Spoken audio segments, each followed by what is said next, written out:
Ugh. Ugh. Hello. Hi, Beck. Hi, Cody. Thank you for the sub. Oh my god, video games. Oh my god, video games. Oh my god, video games.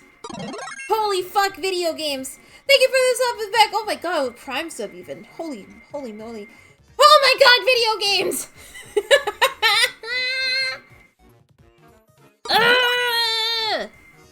Oh my god. Hello. Hi. Hi. Oh my god, why hype train? Before we get to investigations, I need to sort out my thoughts really quick. Cause, oh my god, video games. Ah! Oh my god, video games. I'm gonna fucking lose my mind. Ugh. Okay. Hi. Hello. We're gonna play Ace Attorney Investigations. That's happening. But I want to do this first, really quick. This tier list was put together by Mona. And I saw, I was like, hey, this is cool. I want to do this too. Where's the link? And Mona's like, I'll make it public. So here we are. And these are like all this is like all the stuff that was announced in the Direct today, in the Nintendo Direct, which if you haven't watched, you might as well watch now because it's pretty good. It's pretty good. It's pretty good, I'm not gonna lie. It's pretty sick. There's some good stuff in there. You'd probably be excited. Mm-hmm. Hi, Mona. Hello. Alright. Alright. The things that got me, like, I want to put this together really quick before we start the stream because I want to talk about video games. Fucking Legend of Zelda Ocarina of Time remake. What the fuck do you mean? And it looks like an FF7 remake, like, tier level of remake. Not like the 3DS one, which the 3DS one was pretty good. But like, holy mo- they called it- why? Whoa, what do you mean it was bad? What do you mean? I'm sorry, you're moody. I'm gonna be a little mean. Your Moody might have some skill issues when it comes to taste. That's mean. I'm sorry. Oh my god, Ocarina of Time remake, and it looks fucking incredible! Like, we saw an in-game cinematic from the looks of it, but if the rest of the game is gonna look like that, I'm like, oh my god. Oh my god. Oh my god, a 5 stream streak. They're a Blue Sky moot. Well, I don't know, that's like 3 times the charm, Ocarina of Time, let's go! At the very least, it looks like they're doing a lot different. Like, hold on. No, I didn't want to open up Blue Sky. Hold on, I want to look at there's the Ocarina of Time trailer again. What do you mean? Wait, what? wait. Pause. Long ago, there was a land called Hyrule. Wait a minute. Created by beings of supreme The Beatles reacted! That is lost.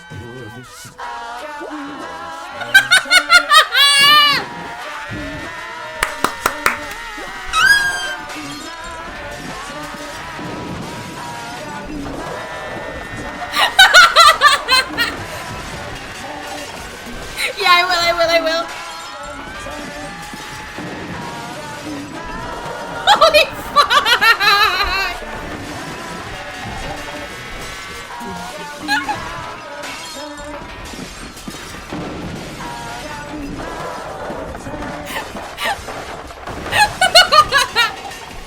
Okay. Okay. Fair. Okay. Down. Let's watch the train. Look at the grass. I'm losing my cool.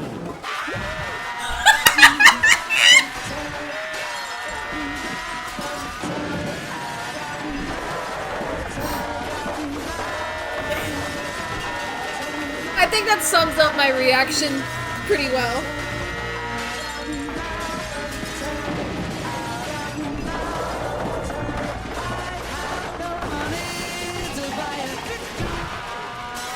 I'm gonna send it, I'm gonna send it, I'm gonna send it, I'm gonna send it. Yes. Yes. Yes. Yes.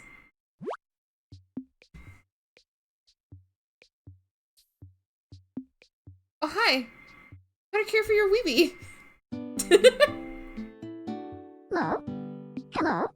Hi, hello, and welcome back to our learning software series. Professor Item here. We have a lot of information to cover today, and I'm very busy with my new research. So We're not looking at that, Professor Item, but I appreciate it. Oh my god.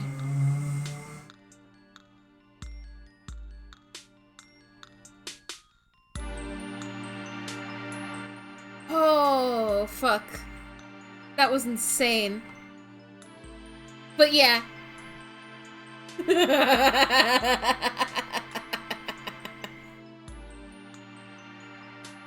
But yeah, that video also sums up pretty well my thoughts on this. And also this? What the fuck do you mean Kingdom Hearts 4?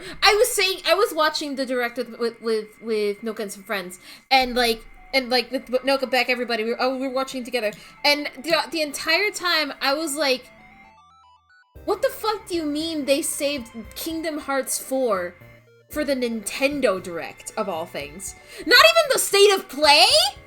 Not even Summer Games Fest? You're gonna put it in the Nintendo Direct? What? Like, what do you mean Nintendo gets the Kingdom Hearts 4 trailer?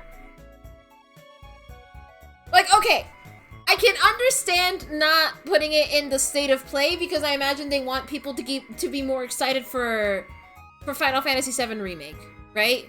I get that. I get it. I'm gonna go with that logic. But the Nintendo Direct? That's where you're gonna show off Kingdom Hearts 4? I mean, I guess if they wanted to, like, show it off alongside them putting, like, the Kingdom Hearts collection, to be able to be played on the Switch too. I guess? Oh my god. But yeah, I'm very excited for that. I might get the collection. Maybe. I might get the collection because I've only ever played Kingdom Hearts 1 and 2. Like, the vanilla Kingdom Hearts 1 and 2. Like, the first releases of the game. I haven't played any of, like, the updated, like, re-releases. I haven't played 3. I haven't played anything else. Like, nothing. So it'll be like, it might as well be a brand new experience for me. At first I was like, oh, nice Kingdom Hearts, but then I saw the Donald Duck with mismatching finger count. Yeah! To give, like, context on that, the promo art that they released for the collection, like the cover art, it looks jank. It looks very much like if the AI was used to create it, and it's like, oh, that's not good. That's not good, Square. It's not like you have a million fucking artists that can do the poster for you. It's not like you can just fucking get Nomura to draw the art again. It doesn't help that the AI Donald Duck that everyone's like pointing out, it's just like a 2D version of an already existing render. So it's like, what the fuck? Like, they already have so much art in their archives for the games. Like, I don't think they even needed to make new art, but they did. Well, quote-unquote art. But, all that aside, I'm very excited for Kingdom Hearts 4. Like, very excited. Also, Rhythm Heaven? I forgot that there was a new Rhythm Heaven coming out. I completely forgot there was a new Rhythm Heaven coming out. So, like, I was, like, half asleep when I was watching the Direct. When it first started. So I thought, it's like, oh, they're porting the 3DS Rhythm Heaven to the Switch. Wow. And then I saw it was a new one, and it's like, what? And then I remembered it was announced. I just don't remember. It's really disappointing, especially because, like, people have pointed out so many, like, things on it. Like, dude. There's like a quote retweet on it. Like, it's just this! They could have just used this! Like, they could have just used this! It's just this! It's just this! What are we doing? It's literally the same fucking image!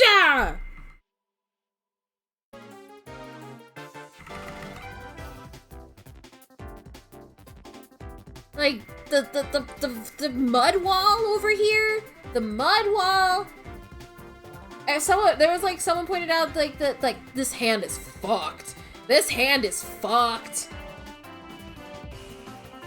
The clock tower is messed up. Like, look at that. Like, Mickey's messed up.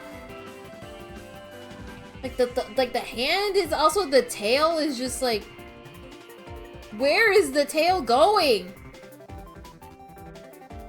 Hold on. Is there, like, a full image? Maybe someone quote retweeted it.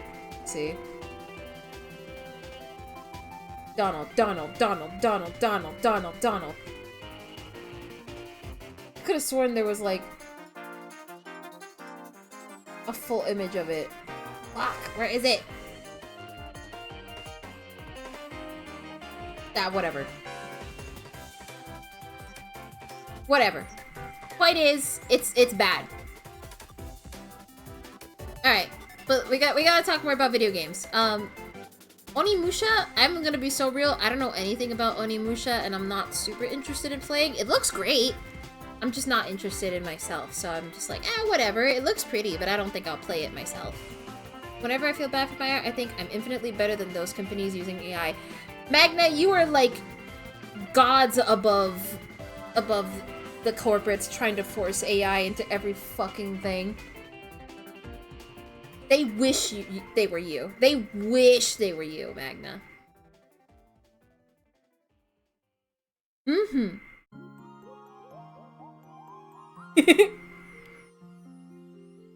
I put you back together like a puzzle. Also, the same for Dragon's Dogma. I don't know anything about either of these two games. Like, I'm sure it's exciting for people that play these games. For sure. It's just not for me. But they look cool! They look cool. And then there's Stellar Blade. I don't need to play this game because I already watched Storm play it.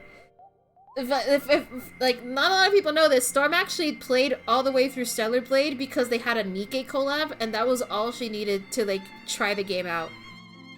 And I watched her play it all the way through. And it's a game. It's a game. Mm-hmm. Orbitals. We finally got a release date for Orbitals. Ah! I've been excited for this game for months. I've been looking forward to this game for so long. I want to play Orbitals. It's so cute. It's so cute. It looks so good. I need someone to play it with me so we can play together. Ah, I'm so excited for Orbitals. And this, Rayman?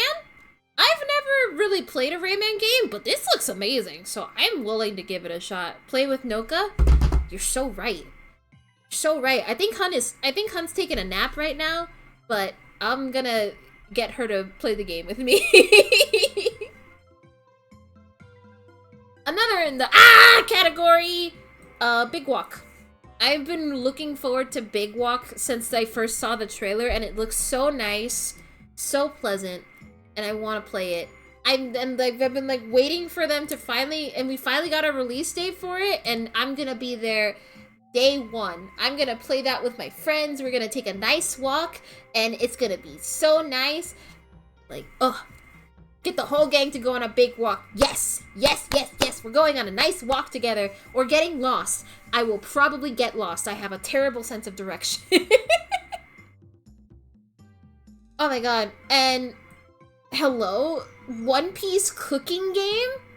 I need to get Oz. I need to get Oz into this.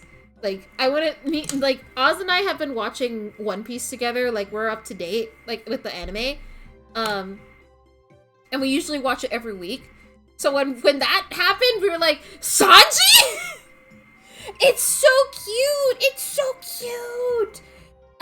shocked by how many characters are in it too. They even have like the Vegapunks as well, so it's like all the way up to Egghead. And like, oh, it looks so cute. I love cooking. I love cooking games. Oh, give me a second. I'm getting a phone call. Hold on.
I'm back.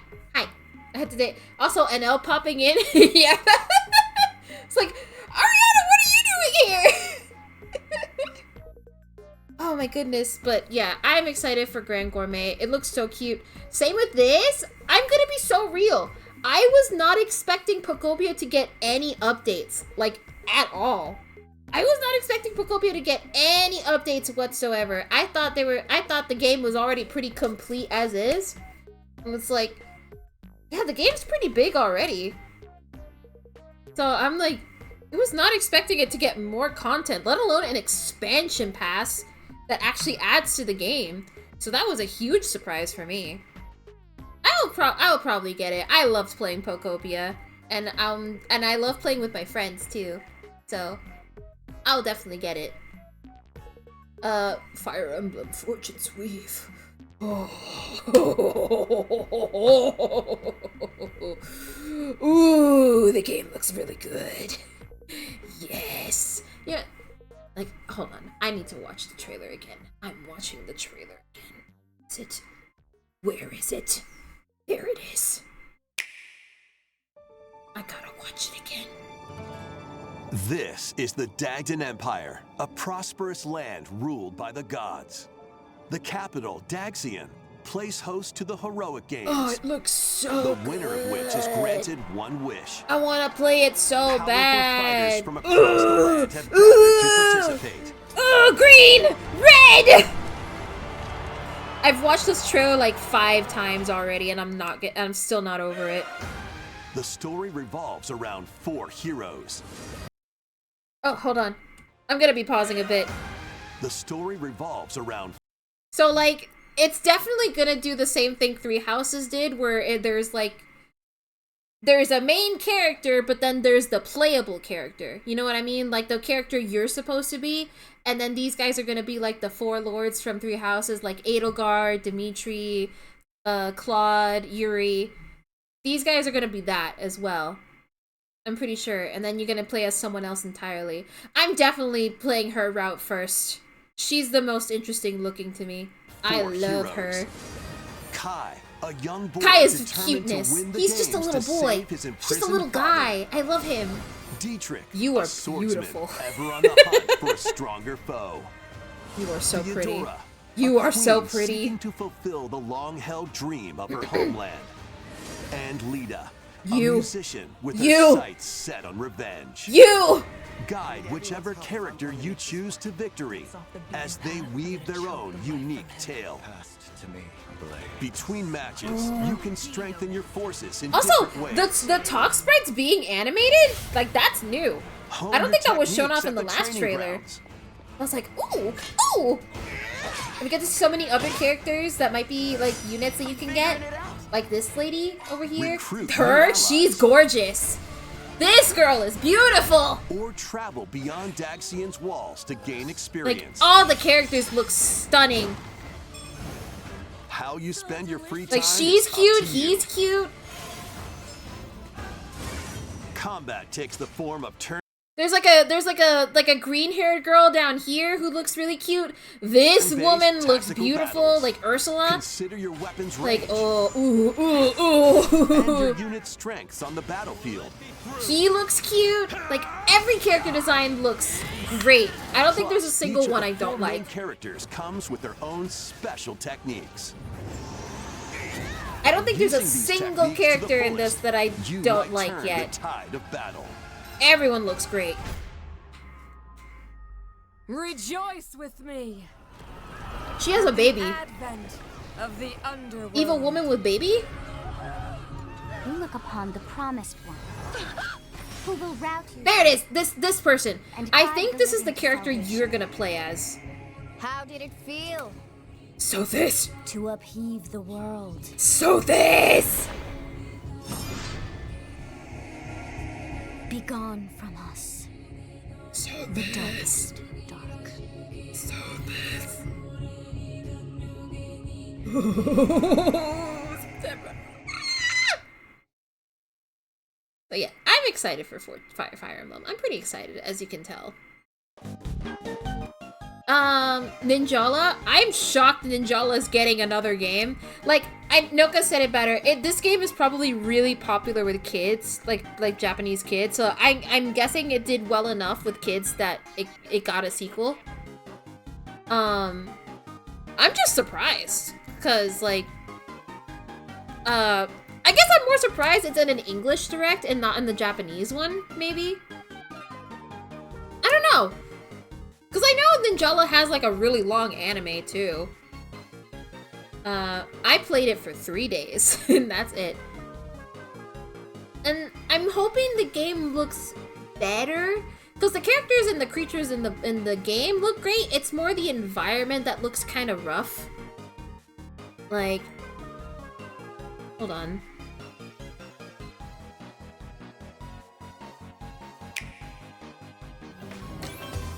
Not Welcome even to the empty, next it level looks very of ninja gray, battles. if that makes sense.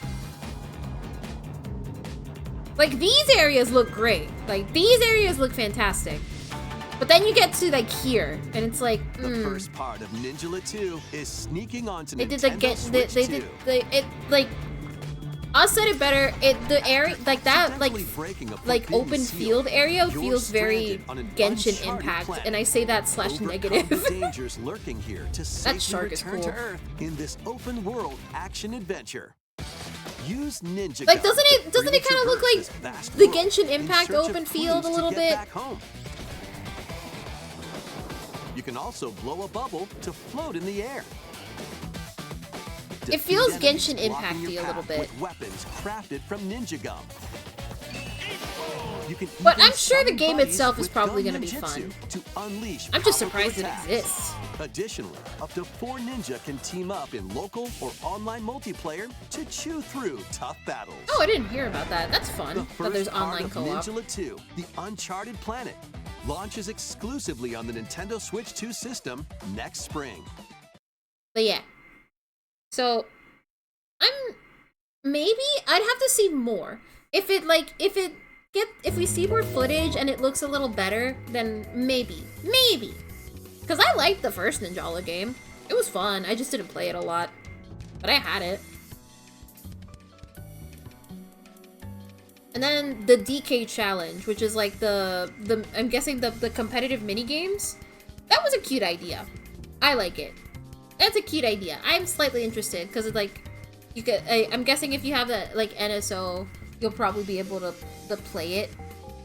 Play all of them. I'm not good at Donkey Kong by any means, but it looks like fun. So I'd be willing to like try it. This I'm like not interested. Not because. No, I'm not interested. I don't even have the game. I'm sure Bonanza is a fun game. It didn't grab my attention to like play it myself. So, no thank you.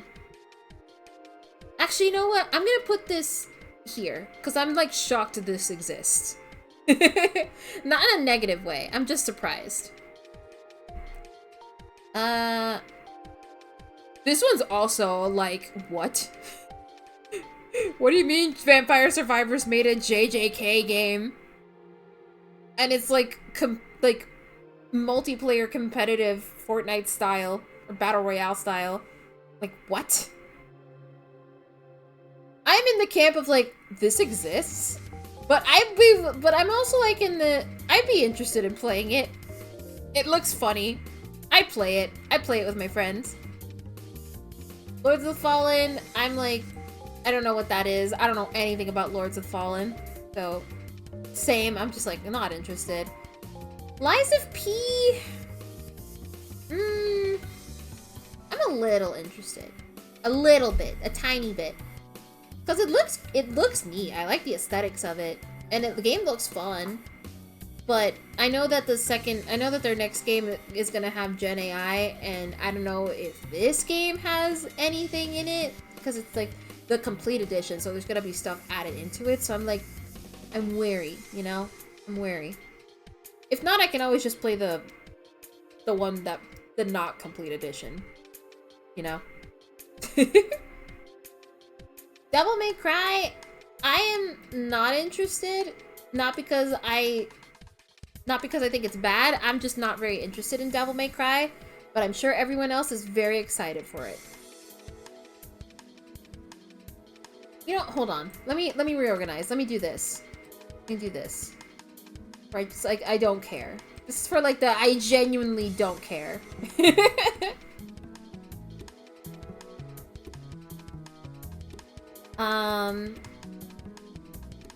I would separate these personally, because, like, I'm very interested in Xenoblade 1. I'm not interested in Xenoblade 2, and I'm slightly interested in Xenoblade 3. So I'll put that here. It's like the in-between. I know people get on my case about, like, my stance on Xenoblade 2. Like, I know it's a good game. People love it for a reason. I'm sure it's great. I'm sure it's fantastic even. There's a reason so many people love it. I just hate the character designs and the voice acting. I can't get past it, man. I'm sorry. It's so jarring and it bugs me to no end that it dampens my experience a little bit. I can't take anything seriously. I really can't. I try. I really try. I just can't. Can't do it. I would be willing to try 1, though. Xenoblade Genesis, on the other hand, that game looks cool. That game looks gorgeous. And the character designs are really nice. And I like the voice acting, so I would be excited for that one. I'm mad that they spent so long on the thumb wrestling. Why did they do that? Why did they do that? I really hated that. I really hated that.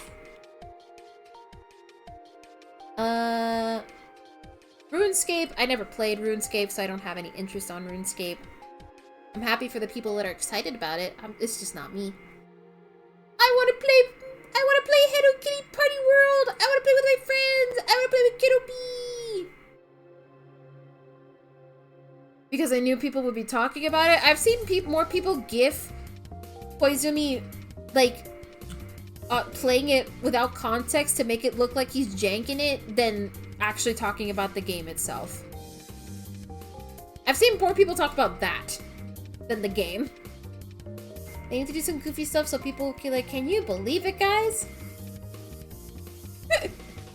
I want to play Star Fox. I absolutely want to play Star Fox. I know the demo is out, like, for Star Fox right now. So I could, like, theoretically play that. But I want to play the original games first to get a taste of it and see if it's, like, really my thing before I spend, like, too much money on it, you know? This one. Final Fantasy Resonance. Ooh, that looks fun. I love me 2.5D. I love me 2.5D games. And the fact that it's like them reviving The first Final Fantasy like in a- HD 2D. like a discontinued mobile game. Final Fantasy And it looks good! returns to its roots with cinematic pixel art in a classic tale of crystals with a new twist. It looks good! Final Fantasy Resonance. A mysterious warrior driven by revenge and shrouded in darkness seeks to shatter the 8 crystals that sustain this world. As Also, a look at the knight of talk realm, sprites! They're you gorgeous! set out on a journey to protect the crystals. Encounter allies bound by a shared fate. Explore fantastic lands. And overcome countless perils along the way.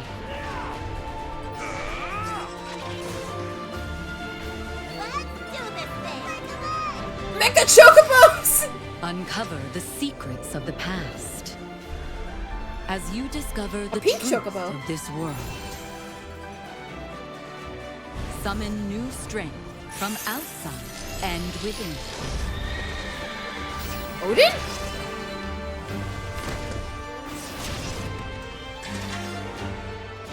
Final Fantasy Resonance. It looks good! Coming October 22nd, It looks good! 2026. It looks good, it looks good, it looks good, it looks good. The Warrior of Light! Resonate across Lightning? worlds. Fuck this! Oh my god, Leon's there too! Oh my god, wait, I haven't seen this. Hold on, hold on. I need to go this one by like frame by frame. Hold on, hold on. Resonate across worlds. See, that's Lightning. That's the Warrior of Light. There's Cloud over there. I wish I didn't rely so much on having characters from games from the saga appear as summons. Kind of weird for me. Like, having common summons like Bahamut and stuff is good, but summoning Cloud is weird. Well, you gotta remember, this was originally a gacha game, right? And they kind of did something similar like this in, like, Fire Emblem Engage, where they also relied on characters from, like, past Fire Emblem games as, like, summons with the rings. It's sort of like that. It's just fan service, really. No, apparently this is like a them making like a proper console like version of a discontinued gacha game. So that's probably why they have like characters from past games as summons. Which, you know what? I'm okay with. There's so many like games that are like gacha games that have like really unique stories and fun play styles that just get completely canned and there's no way to play them again. So I'm all for people like turning them into like proper console games and like proper like JRPG games that you can play at any time without having to worry about gacha games or the gacha mechanics. Dragalia lost. Anyway. Let's continue. Wait, hold on. Who that's I think that's Final Fantasy No, 5. I think that's the Final Fantasy 5 guy. And there's Leon. There's Zidane! My boy Zidane is right there! See, there's Leon. I think his name was Bartz? I think he's from Final Fantasy 2. Oh, there's Shantono! Or not Leon, Squall. That's his name. Squall. I think I saw Noctis there as well. Is the guy that says chaos all the time in there? God, I hope so. But yeah. I'm excited for this one. Pikuniku. Pikuniku 2, baby. Pikuniku 2, baby. Pikuniku 2, baby. Fuck yeah, Pikuniku 2, baby. It's peak. It's peak. Pikuniku 2, baby! Fuck yeah, Pikuniku 2! Look at the robot frogs! They added robot frogs to Pikuniku, baby! Fuck yeah, Pikuniku, baby! Yeah!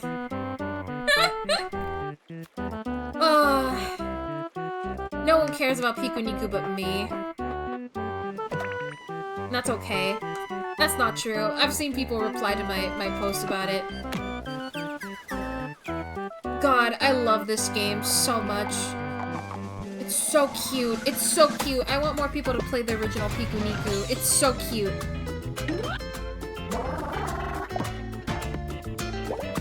And the music in the original Pikuniku is so iconic and good that I'm pretty sure a lot of people have actually heard songs from Pikuniku without realizing it's from Pikuniku.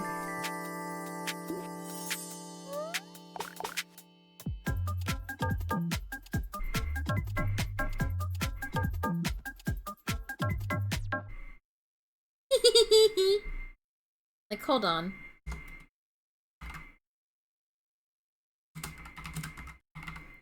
Is this what it's called? Here. I'm sure you've heard this song at some point.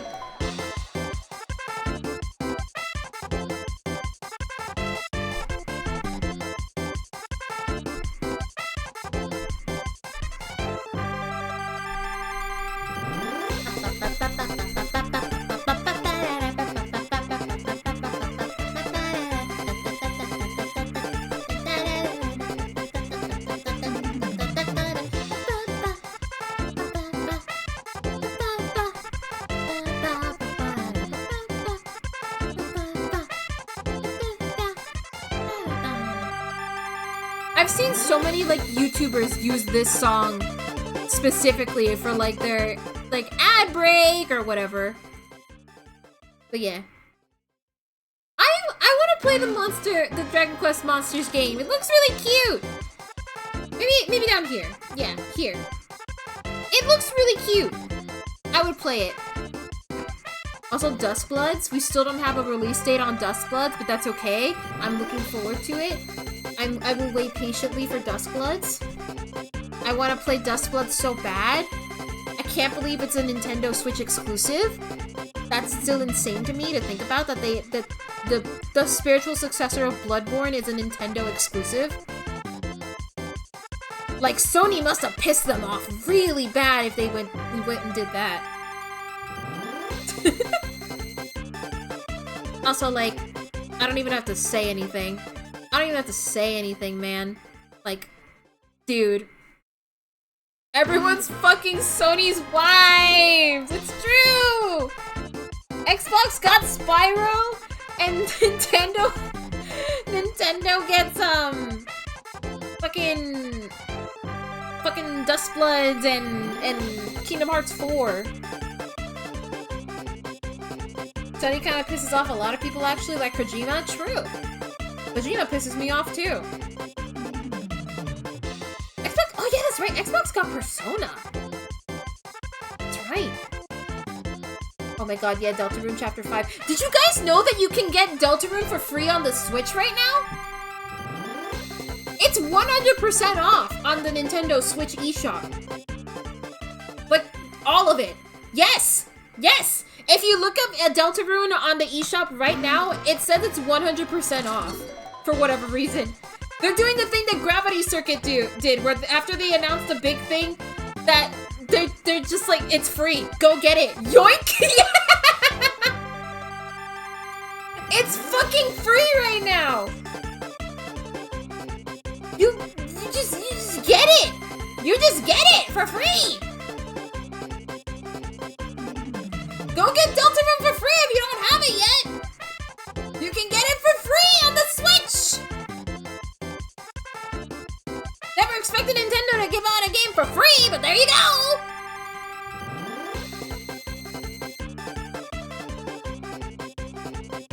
Oh, okay. Metaphor ReFantazio. I'm not interested in getting it for the Switch because I already have it on Steam, and I am planning on playing it on Steam. But that's still really good that it's available on Switch, though.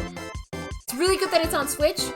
It's just, I'm not interested in getting it for the Switch because I already have it on Steam. But I am gonna play that eventually. I don't give a fuck about Minecraft. I don't give a fuck about Minecraft.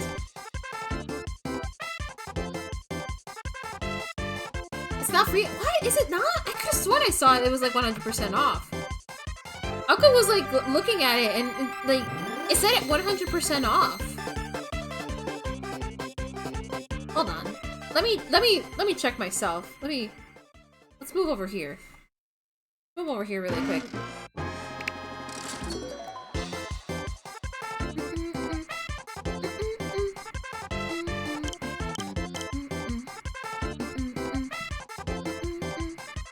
Let me also do this really quick. Oh.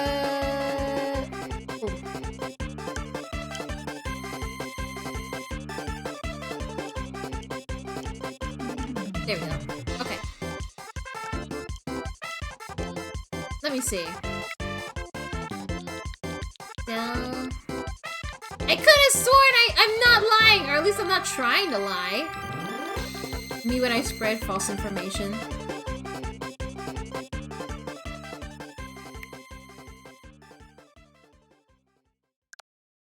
It said it was free! Oh my god, was that a mistake? I wonder if that was a mistake. Because I shit you not, I saw it 100% off when I was watching Aqua, like, the show. I swear! I'm not lying. I swear to God. Also, I just realized I'm not on screen. There we go. I swear I'm not lying.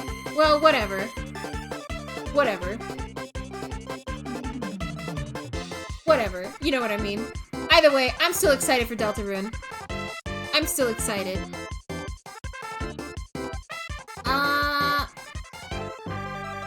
Hey, let me put my music back on. Aka already has it on Switch. Do you think that that's why maybe? Oh! Oh, that's probably it. That's right, because now, like, if you've bought the game once, all the other chapters are free. Ah. Also, hi, Lana. Ow! I'm sorry! I'm sorry! I'm sorry! I jumped the gun! Ow! Don't be mad at me!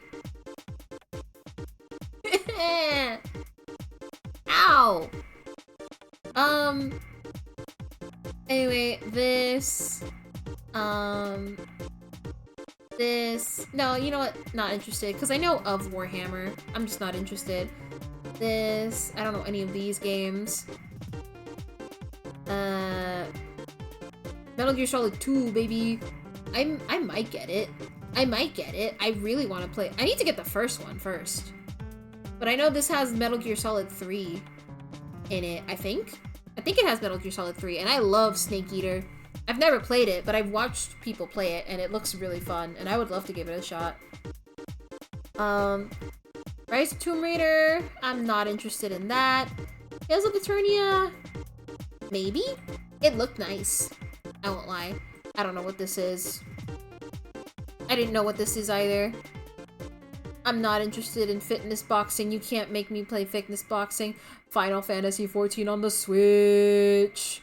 Final Fantasy XIV on the Switch. I don't think I'll get it for the Switch because that would mean having to pay for, like, having to buy the game again. But, like, I'm excited for that to come out so I can play with other people, maybe. Like, I'm excited for that.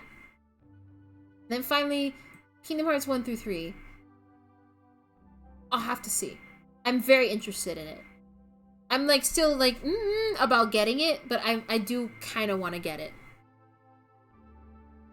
You can play it on the go if you have an internet connection. I can just use my mobile hotspot for it.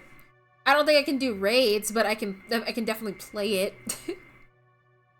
I can do MSQ on it. It sucks that I have to basically buy the game again, but at least I can attach my account to it, so I don't have to like play the game like from start. If I don't want to, you know. I know it's ironic saying that considering I'm literally playing A Realm Reborn again on another character, but I made that choice. I made that choice of my own volition. But yeah, these are my thoughts on the Direct. You got Ocarina of Time, Orbitals, Big Walk, Fortune's Weave, Piku Niku 2, Raiders, and Deltarune Chapter 3 on... Ah! We got Kingdom Hearts 4, Rhythm Heaven, Grand Gourmet, Pocopia, Resonance, Dustbloods, and 14, and super excited. We got Rayman, Xenoblade, Genesis, Hello Kitty, Partyland, Star Fox, Dragon Quest Monsters, and the Kingdom Hearts trilogy on. Very excited. Yeah. Got the DK Challenge, JJK Rumble, Lies of P, the Xenoblade trilogy, Metal Gear, and Tales of Eternia, and slightly interested. And then we got the rest. I need to put the Beatles video again. Hold on, I need to put the Beatles video again. Beatles, watching a Nintendo train. Long ago, there was a land called Hyrule, Wait a minute created by now. beings of supreme divinity. What? That is lost.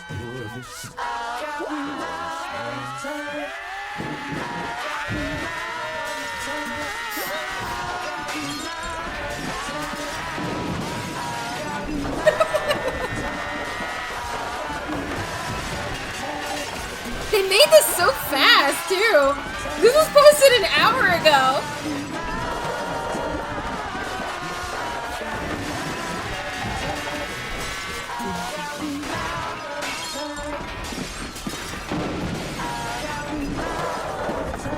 I can't believe how fast.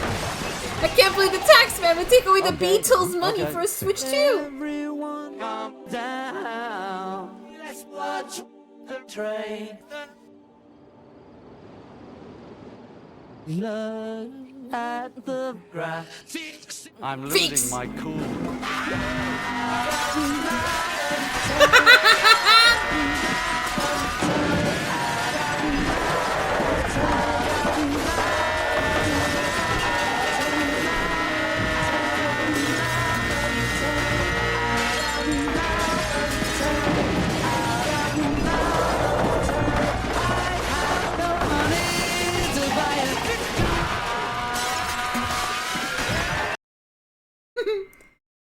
To give context for people that don't know,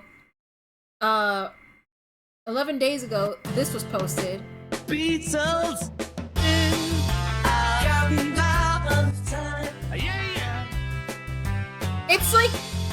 It's basically a cover of the entire Ocarina of Time soundtrack as if the Beatles sang it, or rather played it, and then the singing is just like them talking as if they're they're Link and they're going through the adventure. It's so fucking funny.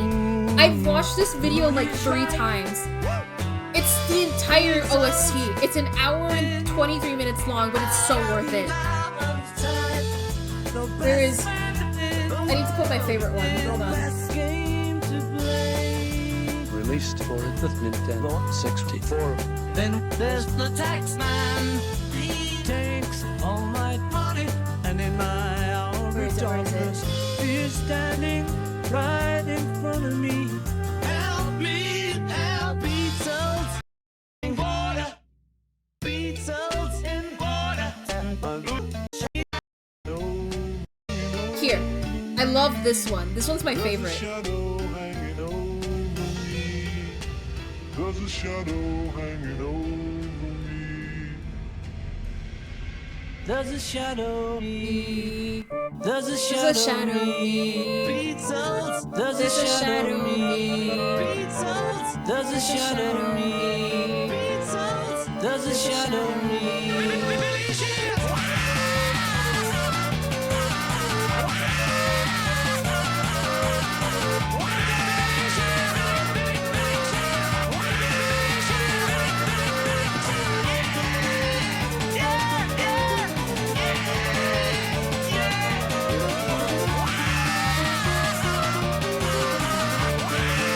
Isn't it awesome? It's so good.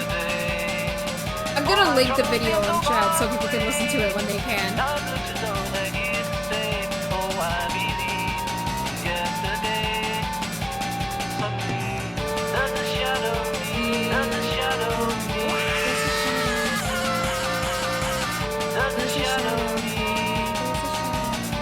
a shadow me.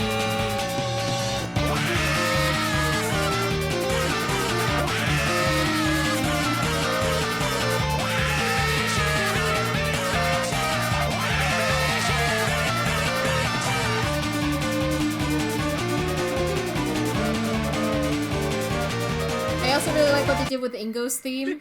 Beatles can't stop laughing at the same joke. Ingo stop.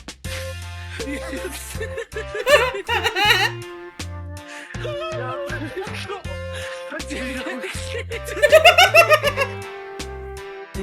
stop. I'll say it again. Ingo stop.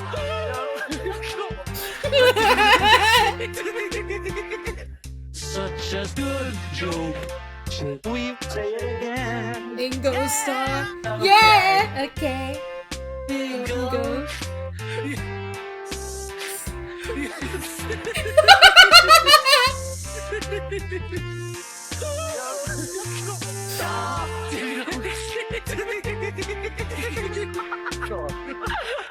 Beatles got balls. I'm a cowboy. Yeah! Beatles. Okay, I can't listen to this again. We need to play the game. It's already been an hour. I need to play the fucking game. I need to play my fucking game. I need to play my goddamn game. Beatles got horse. Oh my god. Okay. Alright. We're playing the game. We're finally playing the game. Let me know if you can hear the game alright. Make sure there's no double audio or anything.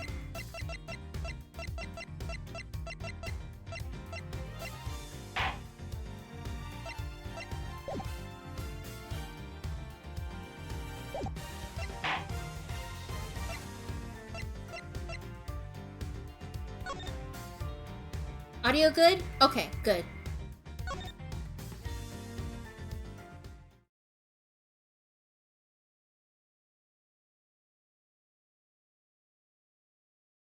Turnabout reminiscence. Episode 4. Kay Faraday, the young lady who calls herself the second Yatagarasu. The piece of cloth that she conjured up has taken me back to many years ago. 7 years earlier.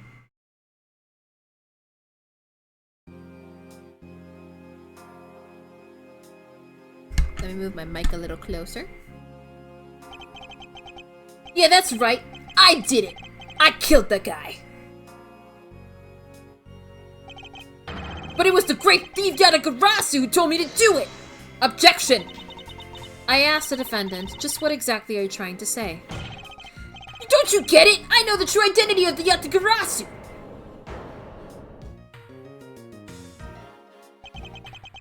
Yatagarasu is the man standing over there at the prosecutor's bench! Are you saying that I'm the Yatagarasu? Don't you dare deny it! You told me to kill him when you snuck into the embassy! Are you claiming that Mr. Faraday is the Yatagarasu? That's exactly what I'm saying! Mr. Rel, I think we've heard just about enough out of you. Your Honor, please listen to me! I'm telling the truth! You've gotta believe me! Wow.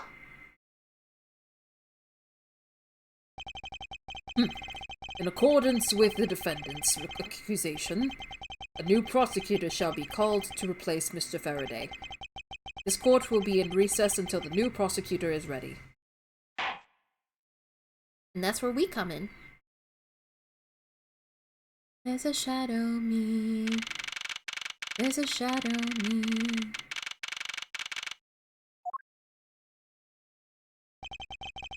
It's almost time for me to enter the courtroom. And so it is that my first assignment as a prosecutor will be as a replacement for a prosecutor who has been accused by the defendant. Edgeworth. Ah. Sir.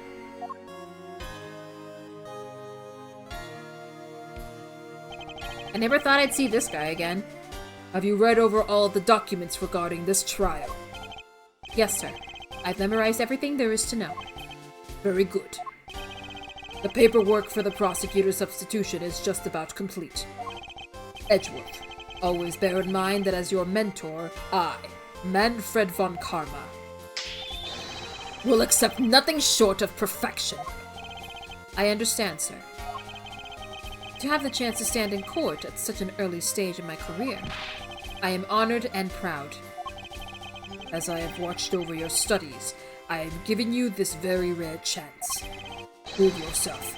Crush the defendant's pathetic lies into oblivion. Yes, sir!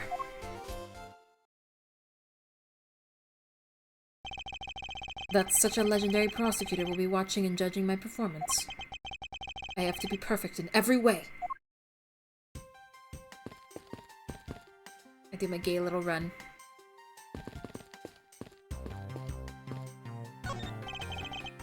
Aren't these what? Aren't these great? Daddy made all of these. Awesome!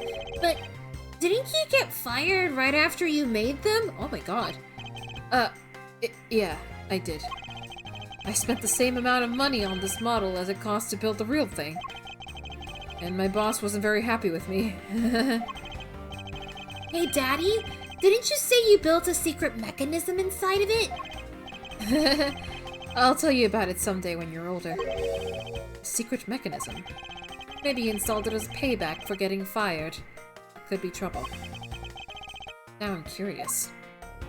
Crazy. Mr. Prosecutor, sir! You've got a good eye if you can tell that I'm a prosecutor with just one glance.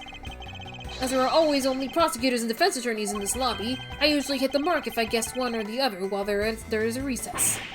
You were only guessing?! Hello, ma'am. Ah.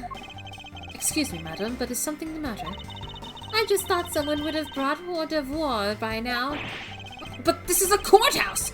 It would be quite atypical to provide hors d'oeuvre here. Are you sure? Someone poured me a fresh cup of coffee last time I was here. What the heck does she think a courthouse is for?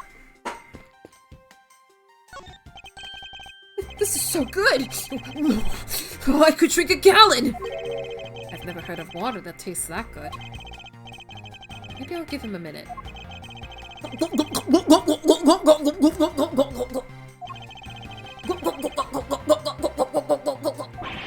Does he plan on gulping on the entire reservoir dry?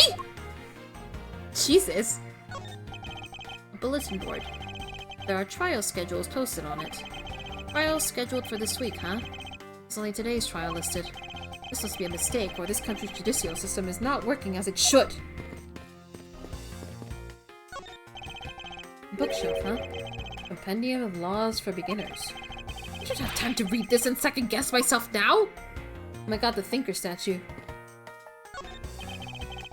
The trial will resume shortly. Please wait a moment, sir. I was already well aware of that. Shortly, or in a moment. Which one is it? Be specific! Egad! What a cold stare he's giving me. However, as a disciple of Von Karma, there is no option but to win. Are they having a staring contest?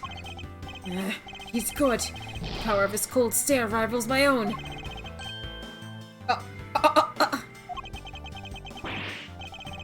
He's sleeping while standing up! With his eyes open.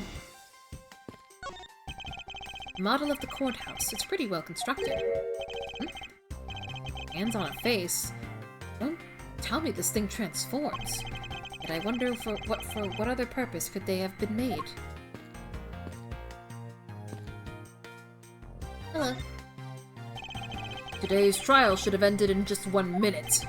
Because the defendant was picked up by the security camera, correct? Exactly. The killer had the gall to say that he only killed because he was instructed to do so. Even more outrageous is his claim that the case prosecutor, Faraday? Okay, Faraday, gave the order. Ha! Faraday is such a fool! He's been cornered by his very own prey. Sir, are you an acquaintance of Mr. Byrne Faraday? He is a pathetic man who speaks nothing but nonsense. Nonsense? He once tried to explain to me a way of punishing those who cannot be brought to court. Those who cannot be brought to court. That is nonsense, for no man is above the law. Well, there are always a few exceptions. However, there is no reason to even deal with such individuals. A prosecutor is a guardian of the court, one with no obligation to outside matters. Thus there is no reason to deal with such individuals. I see. Edgeworth, disgracing yourself as Faraday has will not be forgiven. That guy's name is Manfred? Yeah, Manfred von Karma. That's his name. Have no fear, I will not let you down, sir. In place of the accused prosecutor Baron Faraday, I'll prove the defendant's guilt. Very good. I've secured an hour of recess for you to prepare to do just that. Show them all the power of Von Karma.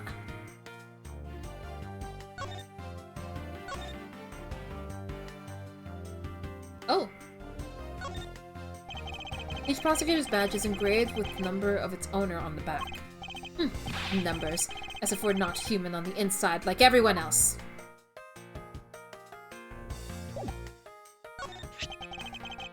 It is thanks to you that I have finally become a prosecutor, sir. It's amusing that you wanted to become a defense attorney, yet became my student. It is a strange path you have traveled. It's true that I had once wanted to become a defense attorney. Is he related to that one character? Do you mean Franziska? Yeah! He's her dad. Actually, how old is he at this point? He's 60. Oh my god. Damn. It's true that I had once wanted to become a defense attorney, but now I am honored and proud to be a prosecutor. I see. Then as a student of mine, I suggest you remember this well. The prosecutor's badge is not to be flaunted. The dignity of a prosecutor lies in the man himself, not in the badge. I understand. I will keep that in mind.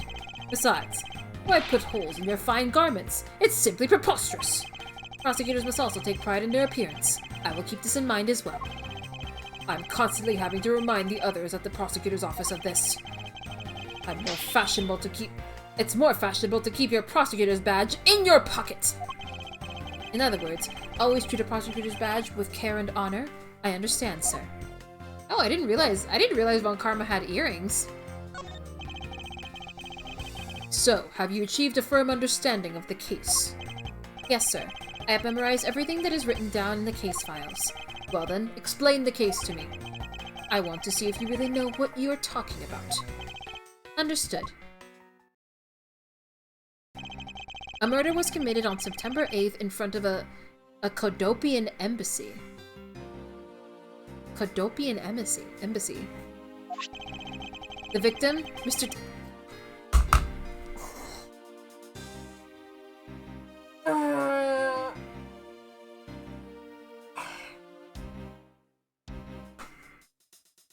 Mr. Dead Man was a staff member at the embassy.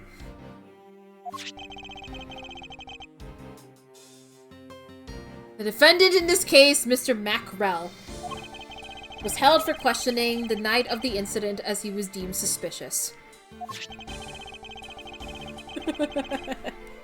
Mr. Dead Man. He was quickly placed under arrest for possession of the murder weapon, a gun.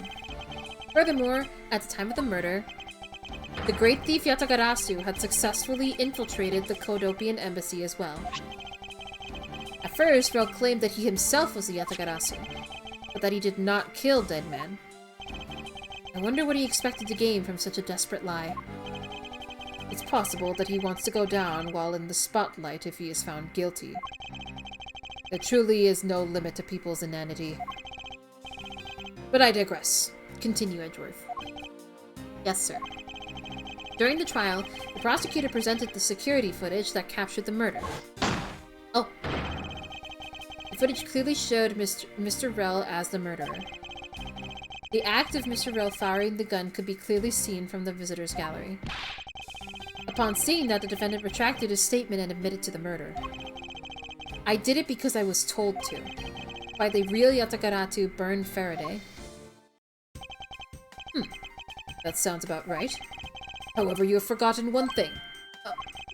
While this may appear to simply be the murder of a Kodobian embassy staff member, people are actually referring to it as the second KG-8 incident.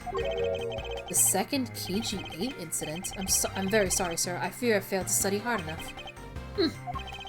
Well, even among the police, it's information that only a select few are privy to. Could you please enlighten me, sir? The second KG-8 incident? Sir, what do you mean by the second KG-8 incident? In order for me to tell you that, you must first learn about the original case. Take a look at these documents. This is a 3-year-old newspaper. You have heard of the Amano Group scandal before, correct? Is that the Maya Miyamam incident? No, that's the DL6 incident. Okay, let me see. Whoops, hold on. Keep hitting the wrong button! Here we go. Kodopian embassy staff member Mani Kochin found not guilty. The victim is CCU. A shadow over the Amano group. What's his relation to the smuggling?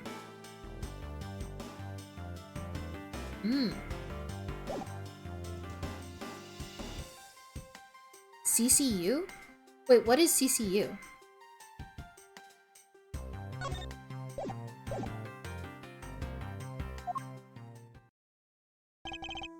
Yes, I have. The secretary of Ernest Amano, the Amano Group's director, was arrested. Oh wait, these two! Critical care unit. Under suspicion of smuggling. Correct. CCU was an employee of the Amano Group, and the sole witness to the smuggling operation. It was she who brought the crime to light. However, Miss Yu was silenced before she could testify in court. Wasn't a Kodopian embassy staff member arrested for the murder? Yes, a Kodopian by the name of Mani Kochin was the suspect. However, due to lack of evidence, the case went unresolved. Lack of evidence? Ha! If only I was in charge of the case. I would have done everything in my power to prove his guilt. To make sure that all criminals are found guilty. My mentor really is dedicated. Oh, Edgeworth. Oh, Edgeworth. Faraday was the prosecutor on the case then, and he was as pathetic as ever. Mr. Faraday was in charge of the KG-8 incident as well. That's right. And now, once again, the victim of the case you are currently assigned to was someone who was scheduled to testify against that smuggling organization. And just like last time, the victim was murdered right before he was to testify. You're catching on.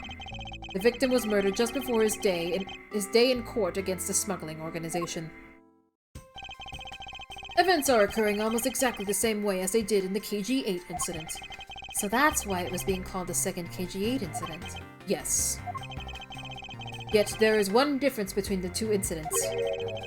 What would that be? The so-called noble thief that is sending everyone into an uproar. The great thief Yatagarasu. Yatagarasu? I better find out more. If it is true that the Yatagarasu showed up at the Kodopian embassy, what could he or she been after?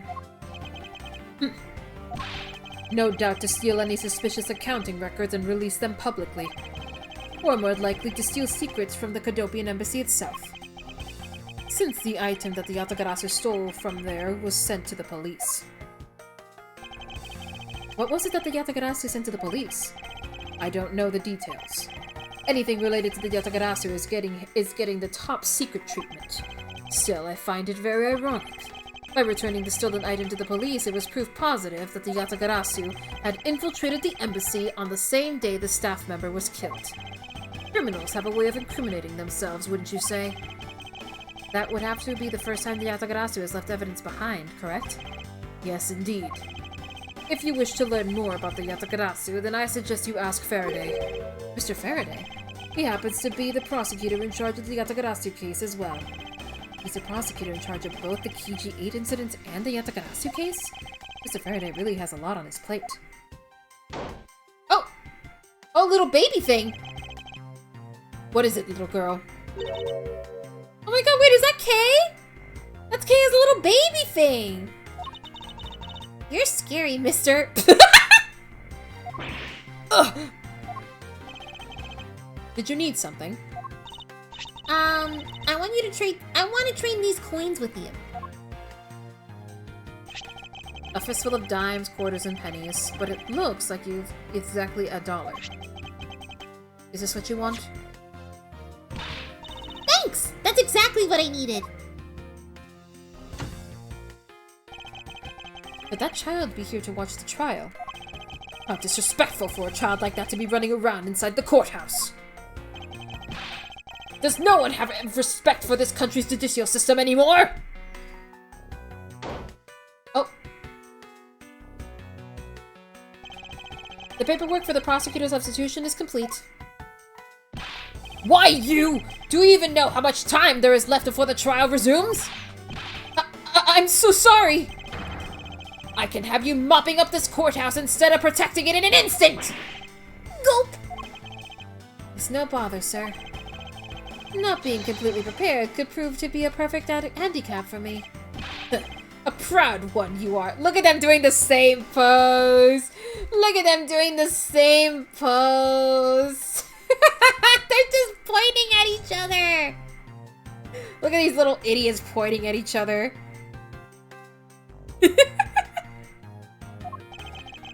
You had better collect the evidence from Faraday and prepare yourself. It's time for your debut, Edgeworth.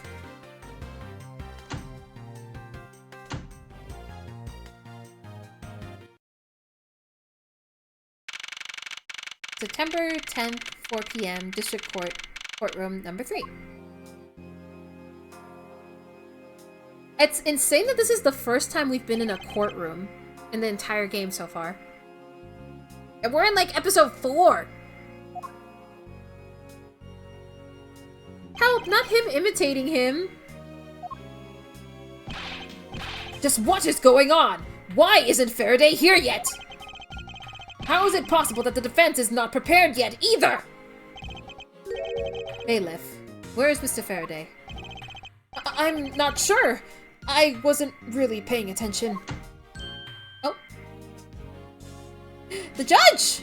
Oh my god, that's the first time we see his legs. Ah, you must be the one Mr. Von Karma recommended. Oh my god! Side profile of the judge? This is a first! This is a first ever! I hear this will be your first trial. I look forward to seeing how you perform. Oh, by the way, was there someone celebrating a birthday during the recess? I could have sworn that I heard a popping going off. Or popper. Come to think of it, the other day with my grandson. Sir, it looks like the trial is about to resume. However... Yes, it would be all but impossible to prove the witness a liar without the evidence from Faraday! What is that blasted buffoon up to? It's an emergency, sirs! Oh my god, got you! Silence! There shall be no yelling in this sacred hall of law! Bailiff, remove that man from this courtroom at once! Please! Wait, you have to listen to me! There's an emergency! Defendant lobby number 2! Mr. Faraday and the defendant! The two of them! They're both dead, Your Honor! What? What?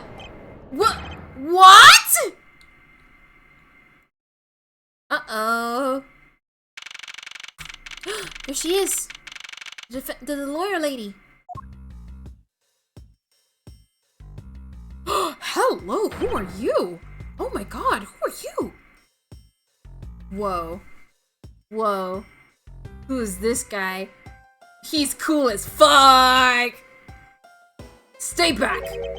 Ugh. Whoa! Holy fuck, he's awesome looking!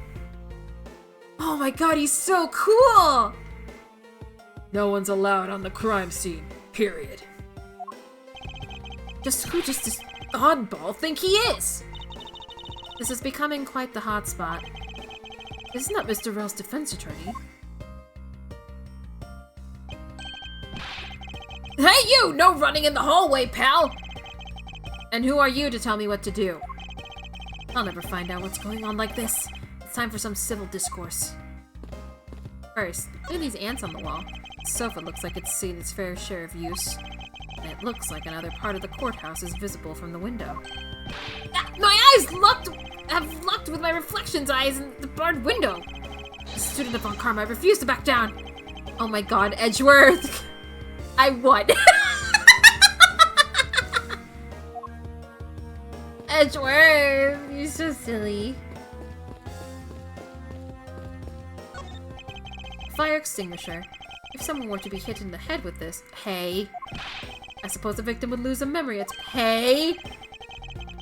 But it's not as though I'd ever be so foolish as to be struck by one of these. My remember berries! Poster of the judge. There's a longer slogan of some sort on it, and tiny letters at the bottom. Every strike of my gavel brings the truth closer to me, and my hair farther away.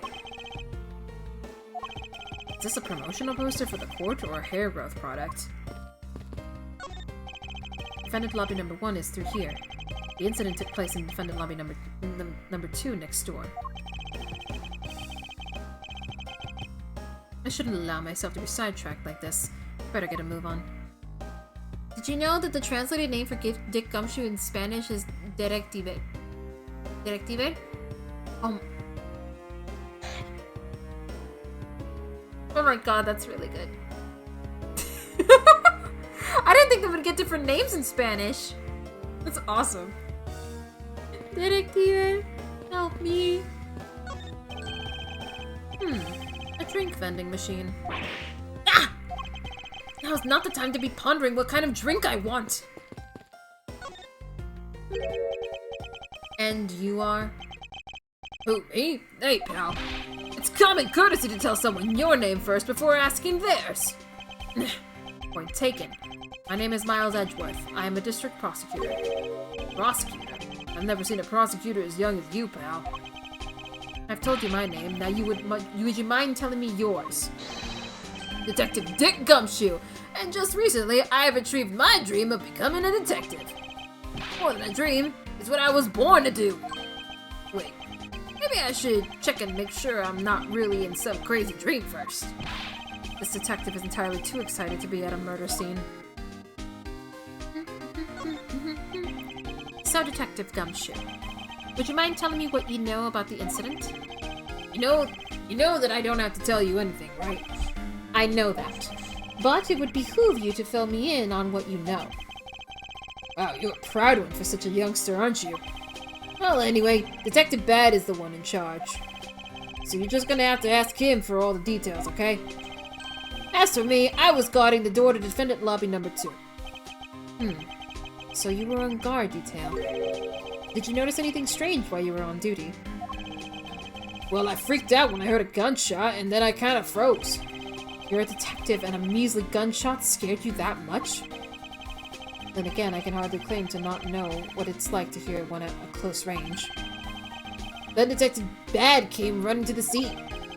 We went into lobby number 2 together, and both men were lying there dead. Is that everything? Yeah, that's it. I was in the hallway the whole time, but I didn't hear a single peep of a struggle. Interesting. Other than the gunshot, he didn't hear a single sound of commotion. Okay.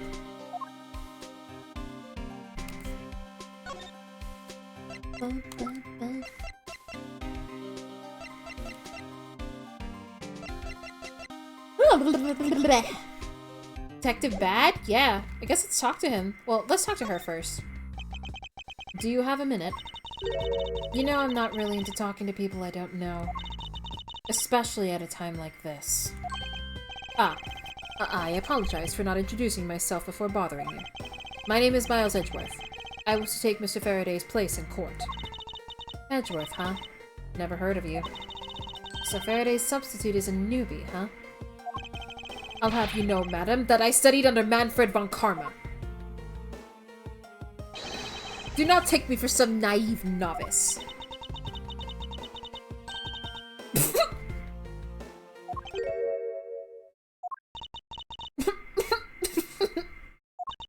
Do not take me for some naive novice?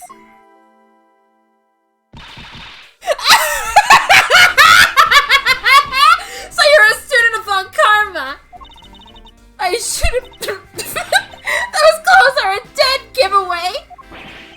Stop right there! These are the garments of one who gallantly presents the facts! Thanks. Thanks for the great laugh, but try not to make me laugh so much, okay?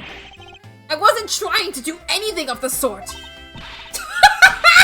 Just kidding! I was just goofing around. By the way, do you know who I am? My name is Callisto Yu. Oh! Hold on. Ooh. Ooh! Related to the victim of the KG-8 incident. Ooh, interesting, interesting, interesting. I love this woman. I love her. She's great. And if you're telling the truth, then we are about to go head-to-head in court. But of course, I have heard much about you, Miss Yu. But of course, I have heard much about you. You're a regular Shakespeare. Did I say something funny? I love her. She's great. I like her theme song, too. Wait, let me turn up the volume a little.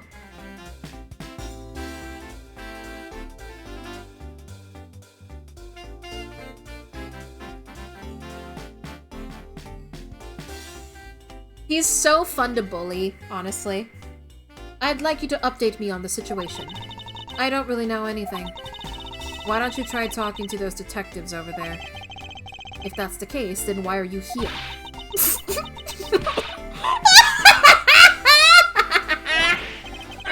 What's so funny? It's just that the way you speak is so tactless! The person I was going against in court until only a little while ago was just murdered. It's not like I could go back into the courtroom pretending as though nothing had happened. That's a good point. I apologize for asking such an insensitive question. It's fine. Don't worry about it. She's awesome. Holy shit, this guy is raw. Excuse me, but who are you? Detective Tyro Bad. Homicide. I like how every character in this room has their own theme song. I was informed of the situation and came as quickly as possible. So, how did you arrive and inspect the body before me?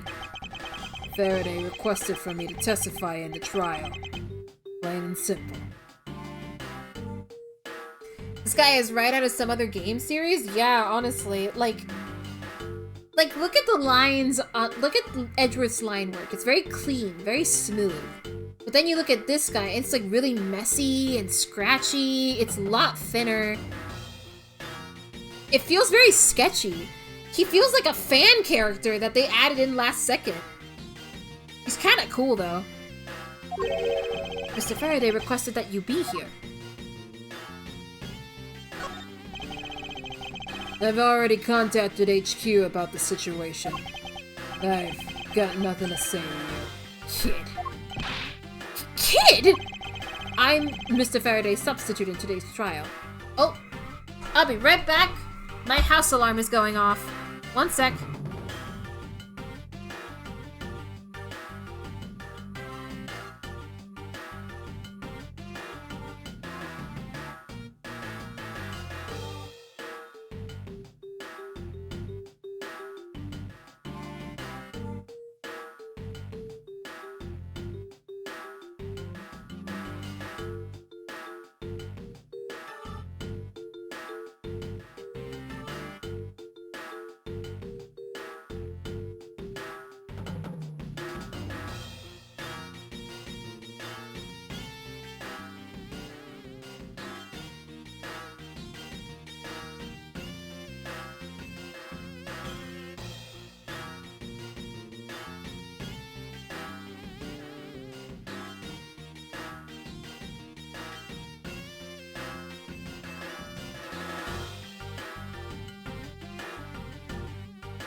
I'm back, and I have a package. I've been delivered a package. I'm gonna open it.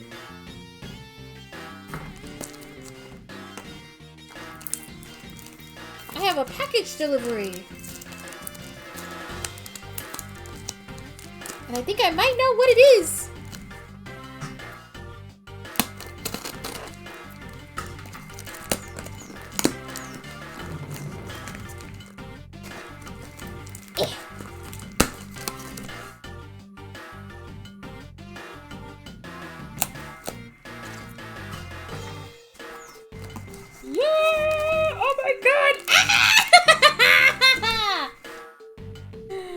Oh my god! I got a bunch of item label stuff! Oh my god. I have a poison sucklet and a dinkle! A dinkle! Oh my god, and the wee wee blind box. Alright, let's see. Which one will I get? Let me see. I'm looking away. I'm looking away.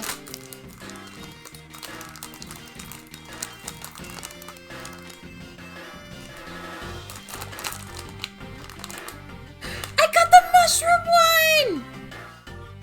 Oh my god, it's so cute! I got my psyllium! It's so cute! Oh my god, it's like a hat! They don't have ears! Oh my god! Yes! Oh my god! Ah! Hold on. Now I have 2 sucklets! And a dinkle! I need to open this right now.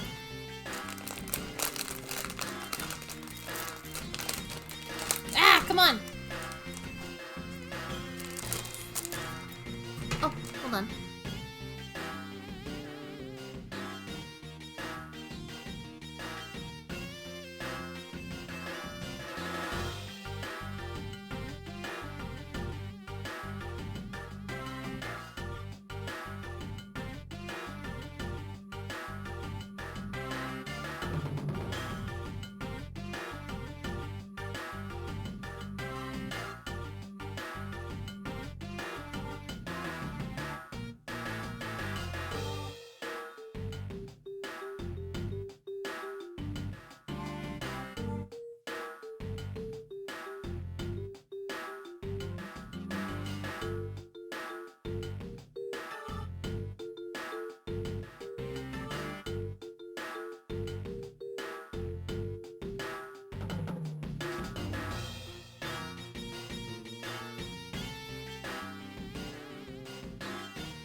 Now I have 2 sucklets.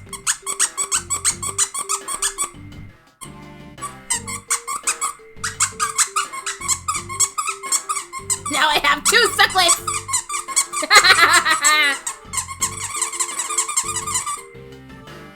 Okay, sorry. Sorry, I got excited about item label stuff. Oh my god.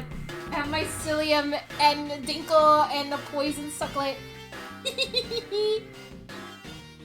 I got the mushroom! I got the mushroom!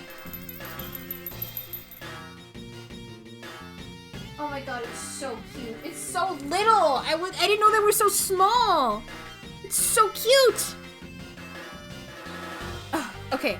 Okay. Alright, back to the game. Back to the game.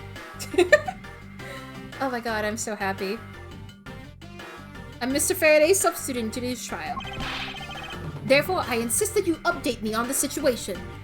Yes, I will post pictures later, for sure. Can't back down here. I have a right to know. Do I need to teach you a thing or two about how to talk to adults, kid? Is he threatening me? Oh. Is he going for his gun?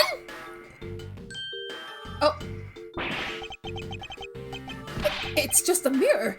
How dare he trick me like that? Faraday was stabbed to death with some kind of blade, and he had a gun on his hand. The other man, a Mr. Mackerel, was shot and killed.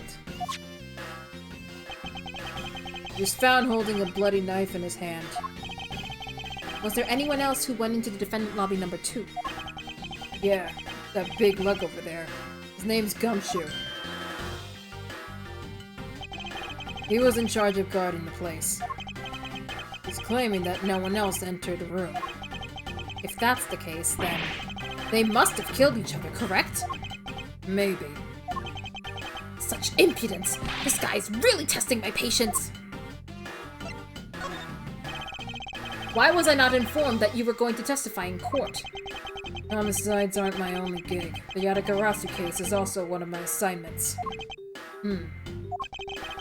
So you were called upon to comment on the Yatagarasu's characteristics, in order to assess if Mr. Faraday was really the Yatagarasu or not. Well. Looks like you just might have a brain after all in that head of yours, son. Son? I am not your son, Pops! This is great characterization for Edgeworth. Miss Yu! There was someone here who wishes to see you. Who is it? A Kadobian embassy staff member by the name of Manny Cochin. Wait, what? Wait. This guy? What? What's going on? Detective Bad and Miss Yu's moods just changed all of a sudden.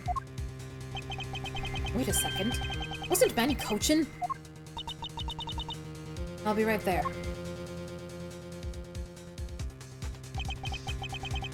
It's nice to see you again, Miss Yu. Why are you here? I have no desire to ever see you again. Now, actually, would you mind stepping outside for a brief chat? Fine. Let's go. Oh, hi, Manfred. Bad. Von Karma, it's been a long time. Bad! I knew you would show up. You usually do when the Yatagarasu is involved, and I see this case is no exception. Do you know Detective Bad, sir? Yes. He's like an old bloodhound that never leaves the scene of a crime. If only he would get a promotion and move on. It's the crime scene where a detective is most useful and effective.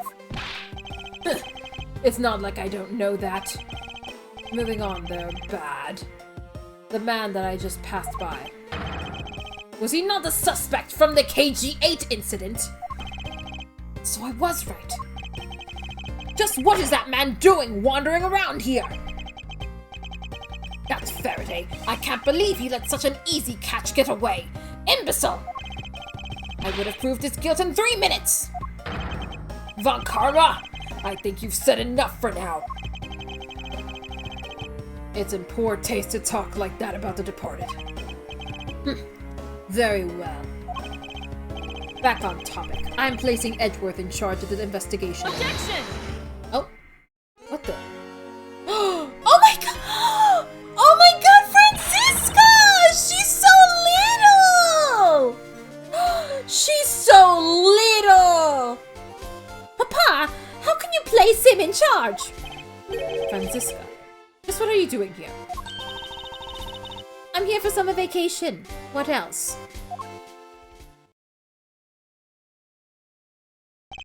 She even has a little baby whip. Her outfit is so cute! Franziska von Karma.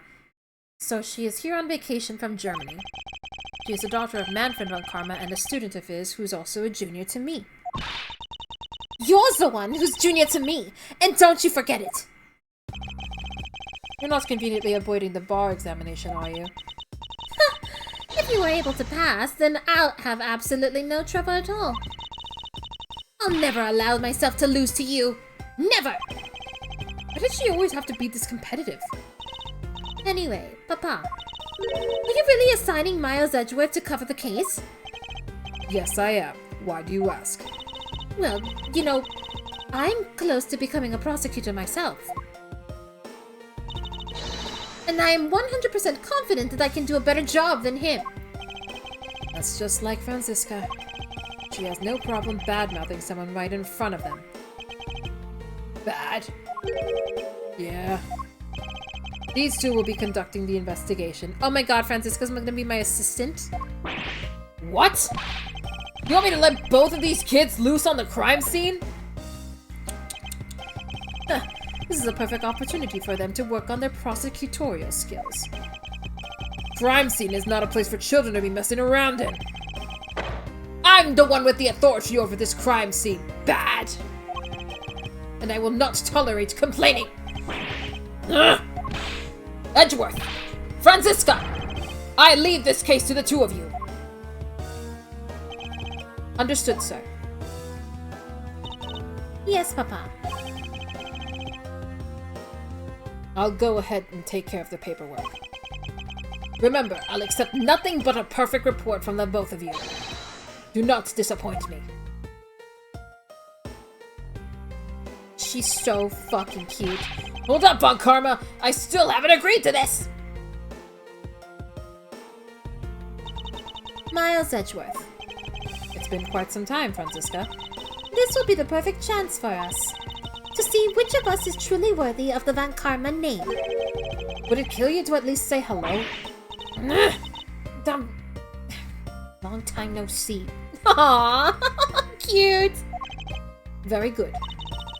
Just because you became a prosecutor first doesn't mean you can act all proud. She hasn't changed a bit. Miles Edgeworth, as I was saying, we shall see which one of us is worthy of the Von Karma name. For crying out loud, I've been reduced to a babysitter. It looks like Mr. Von Karma was successful in convincing the detective. That's just like him. He never fails. Now, I'd appreciate it if you could quickly run me through the facts, Detective Bad. You're better off checking things out on your own. Hey, how old is Franziska right now? She's 13?! Oh my god, she's a baby! She's a baby! This guy is 24?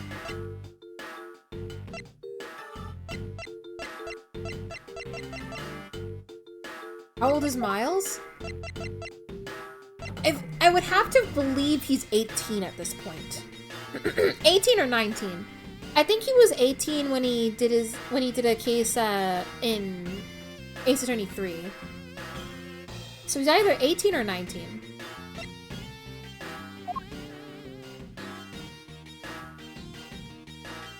Actually, hold on. Let me do something, Matt. Let me do some math. Let me do some math really quick. I think Franziska was 17 or 18. No, 18. Yeah, she was 18 in Justice for All.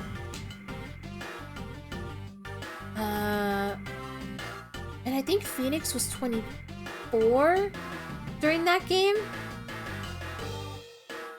So 5 years. 5 years apart.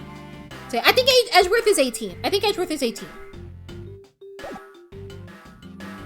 You're better off checking things out on your own. Very well. Seems like getting help from Detective Bad will be a most arduous task.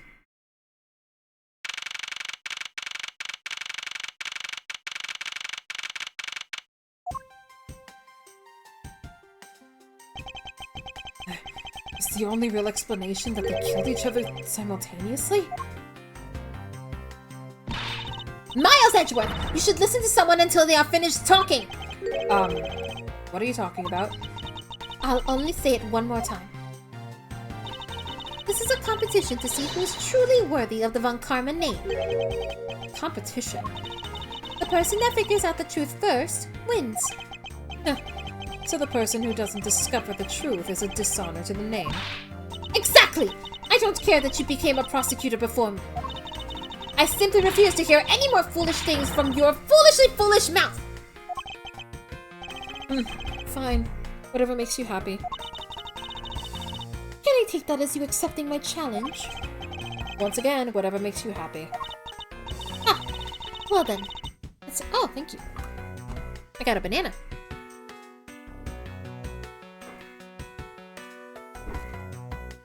Oh god, this is really ripe. It's hard to open.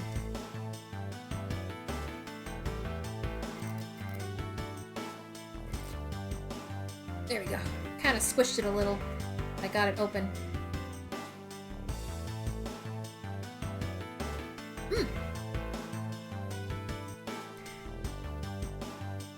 Well then, let's begin the investigation, shall we?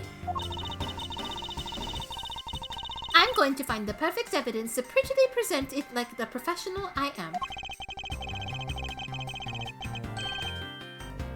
Competing to discover the truth behind the crime. How delightfully childish.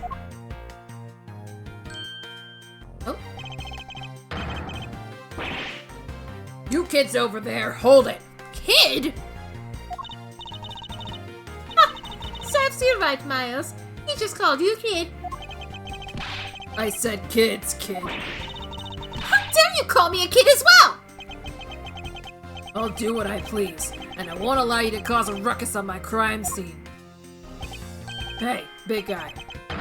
You're going to watch over these two.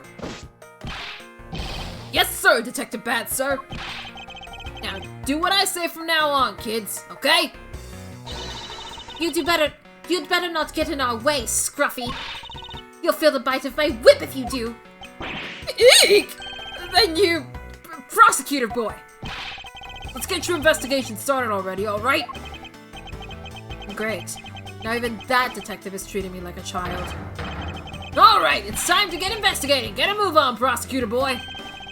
My name is Miles Edgeworth. And if you were to call me prosecutor boy one more time, it will be my duty as a prosecutor to look into your monthly salary. Oh my god. What? And what do you do with my salary after you saw how much it was? That's up to you now, isn't it? Really? Sounds good, pal. He's so naive. Alright. Let's investigate. Is it bad? May I have a word with you? What is it? It appears that both a knife and a gun were used as murder weapons. Yeah, it does. That leads us to our first question of the investigation. Where did the men acquire the weapons? The gun was inside of Faraday's bag. It was a piece of evidence that was presented in the trial earlier today. It was used to kill the Kodopian embassy staff member. But I've never heard anything about the knife. Mr. Rowe was being held by the police. There's no way he could have brought it in.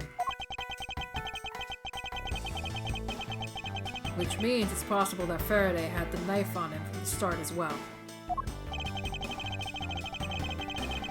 Could it have been a piece of evidence that had yet to be presented? But then, why does the Detective Bad know about it? Wait, what if? Is it possible that Mr. Faraday brought the knife in under the guise of prosecutorial evidence? He could have then brought it out and attacked Mr. Rowe with it. Huh. Maybe you've got a brain in there after all, kid. Is he going to treat me like a child forever? It looks like Mr. Faraday attacked Mr. Rowe first, who then counterattacked. That's the only logical conclusion you can draw from a scene like this. Not yet. I feel like it's much too early to be drawing conclusions already. We must first find conclusive evidence so as to protect the honor of the Von Karma name. Okay.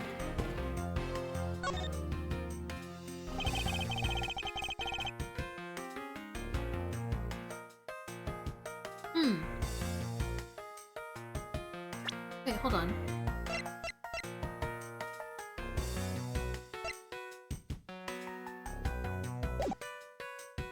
Does it say how he died in his profile? Okay, he was killed with a knife.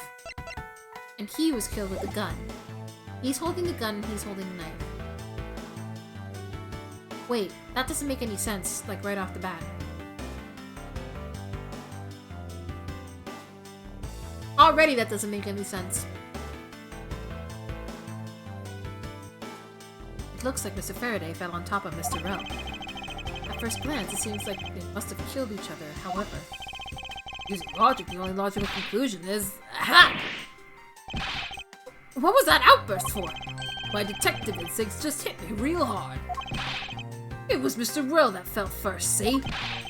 You don't need a detective's instinct for that. It's common sense. But I suppose we won't know much more than that until after I examine the bodies. Okay. Let's examine the body.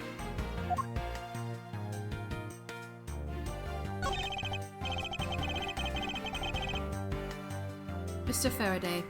How ironic it is for him to lose his life in a courthouse. Yeah. Why did it have to be like this? I don't know what to say. I can't believe this happened while I was on watch, pal! Rather than beating yourself up, you should spend your time continuing the investigation. Didn't you become a detective in order to solve crimes? Yeah. Then get back to work! Find out the cause of this murder! Right! I'm on it, pal!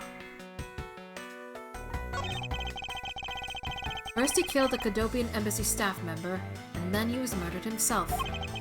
This guy wasn't exactly an angel, you know. Oh? What makes you say that?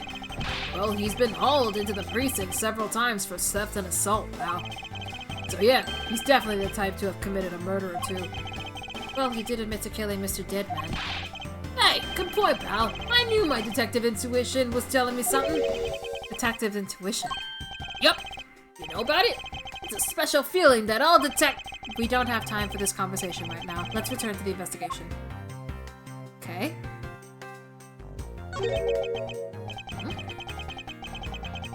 Why are there plastic bags scattered all around? Those bags are for keeping evidence safe, pal. I know that much, detective. You sure are good at this stuff, aren't you, pal? Normally I'd be happy when someone compliments me, but when it's this guy... Anyway, could these plastic bags be evidence of a fight between the two men? I don't know about that, Edgeworth. What logic do we have right now? Oh, that's the only thing we have? Okay.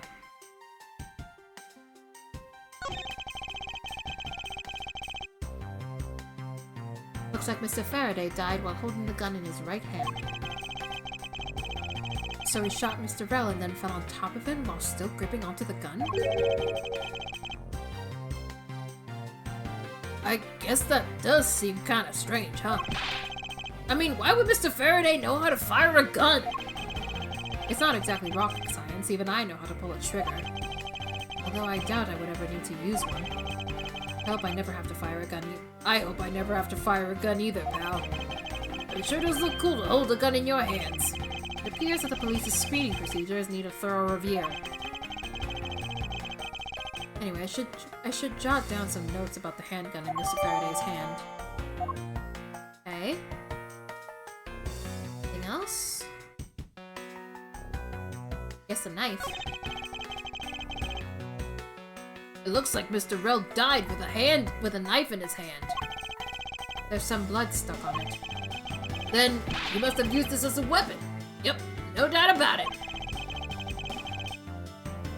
Is Mr. Faraday carrying this on his personage? Did he bring this as a piece of evidence for the trial? Or did he bring it with a very different intention in mind? I should jot down some notes about it. Finishing my banana. My banana.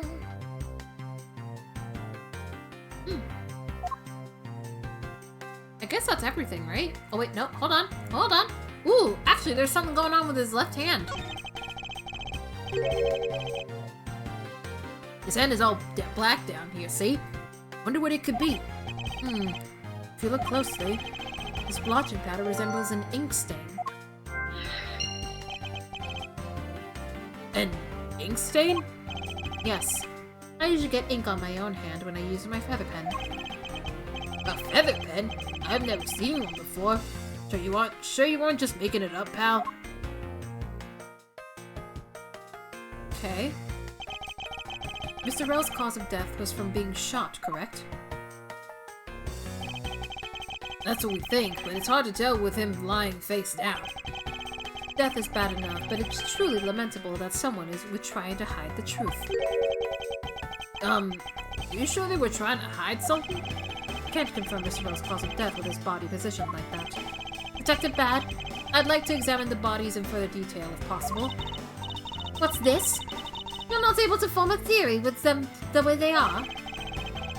I believe an examination of the bodies is vital to finding the perfect evidence, don't you?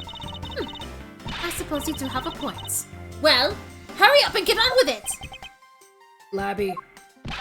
Yes, sir. We've taken enough photos of the scene, sir. There you have it. Do you not approve? Of course not. What?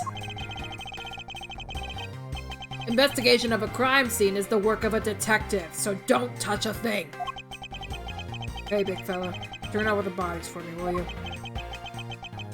Okay. Please forgive me, Mr. Faraday, sir. Gumshoe, do not get emotionally involved. Remember, you're a detective. Yes, sir! Understood, sir! Alright, let's see the bodies.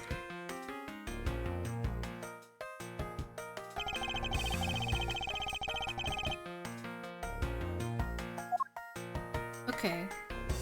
So we got the gunshot wound and the knife wound. But can someone really die from this? I'm gonna guess. It's like a stab. A piercing stab rather than a slash.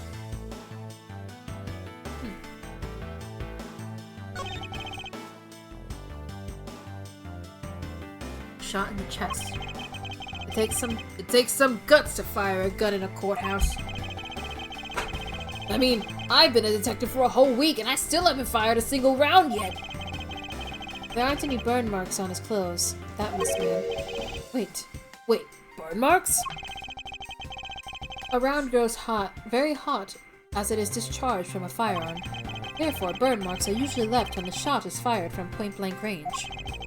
Ergo, Mr. Rell must have been shot from at least a yard or two away.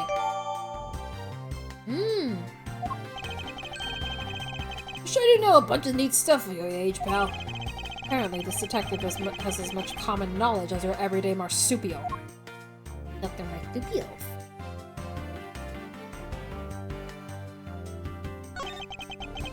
It looks like Mr. Faraday was stabbed with this knife that Mr. Rell is holding.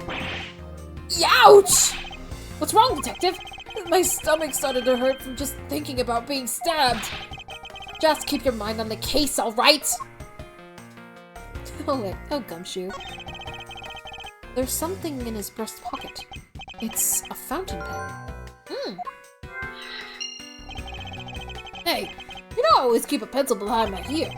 It's because Detective Bad is always telling me, you should always write your name on everything you own. Yes, somehow you do strike me as quite a forgetful individual. Maybe we can get some logic?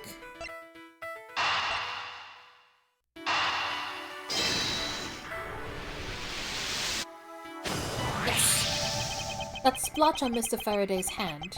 I wonder if it might be the ink from his fountain pen. Oh, let's ask the lab guy. Detective Gumshoe. I confirm that the substance on Mr. Faraday's hand is the ink from his fountain pen. I see. Good work. You know, I've always wanted to say that, even if it was just one time in my life. If Mr. Faraday wrote with his fountain pen in his left hand, I think it's fair to assume he was left-handed. It appears that Mr. Faraday's pen is very important to our case as well. Okay, if you say so, pal.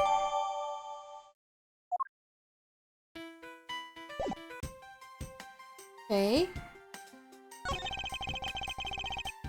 Mr. Faraday is holding a gun with in his right hand. That's the one Mr. Rill got blown away by, right? Labby, your answer. Yes, sir. We found that the ballistic markings do match that gun. Oh, the ballistic markings are the figurative fingerprints a gun leaves on a bullet when fired. Every gun leaves its own unique ballistic markings. Therefore, by looking at the markings on the bullet, you can tell which gun it came from. Yeah, that's it. Of course, I already knew all about that, pal. Maybe you'd be better off going back to the academy. Hey, come on, sir! Cut me some slack, will ya? The bullet was fired from this gun is what found Mr. Rel. Okay. What about this?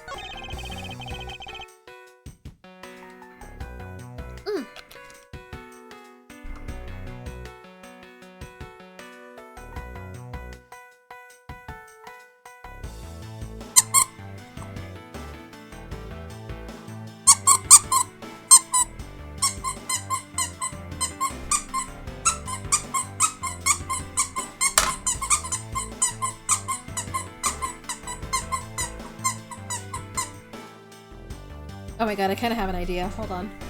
I'll have to wait till she talks again. There's a knife around his chest here. There's a knife wound in his chest here, see? I wonder if the wound matches the knife Mr. Rel is holding. Labby, Yes, sir. Verifying now, sir. make it quick. Look of things. One could deduce that the knife Mr. Rel is holding is what killed Mr. Faraday. Let us now try to understand how the two men died. First, Mr. Faraday took the gun and the knife out from today's trial evidence. Oh, excuse me. Then he aimed the gun at Mr. Rel and fired. However, Mr. Rel managed to grab the knife and counter Mr. Faraday while being shot. Then the two men fell together where they stood. That is my theory in any case. What a crazy way to go. Still, something about that explanation just doesn't seem right. I believe I now have a firmer grasp on what happened here. Okay.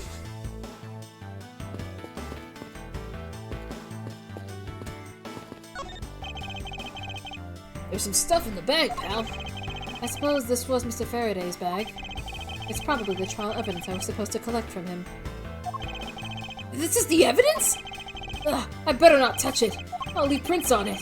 You just not pay attention to anything you do?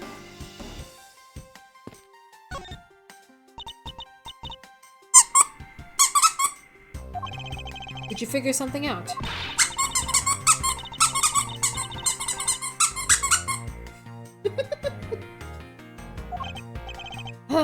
As you wish, little squeaky toy child. Detective Bad, do you have any thoughts on the case? Faraday and Rowe. It looks like they killed each other looks like they killed each other to me. Although... The squeaky toy dove, yeah! She's just a little baby. Although, there are a few things that just don't seem right. And what would they be? Why don't you try thinking on your own first before you bother me, boy? Now I've been downgraded to just boy?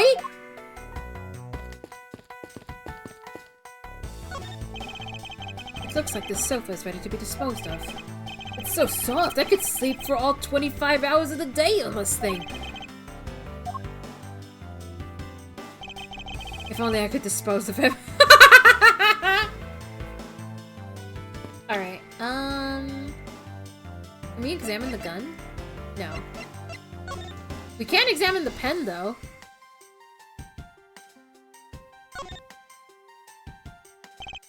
It seems Mr. Faraday was in the habit of using very nice fountain pens. That's the total opposite of me. I don't get these things at all. Well, I think the pencil behind your ear suits you just fine. Really? You think so, pal? Man, I knew it was worth something. That wasn't exactly a compliment, Detective.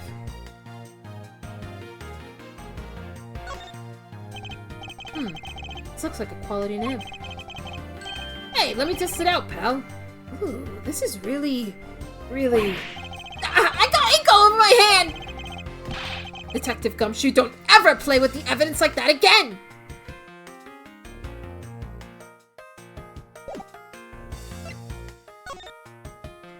Victim, Byrne Faraday, age 40, back row, age 32. Time of death, September 10th, approximately 4 p.m. Discovered immediately after the gunshot was heard. Remarks about the bodies: Faraday died of a stab to the chest. Rell died of bullet wound to the chest. There is no gunpowder burn on his clothes, suggesting he was shot from a few yards away. In the picture.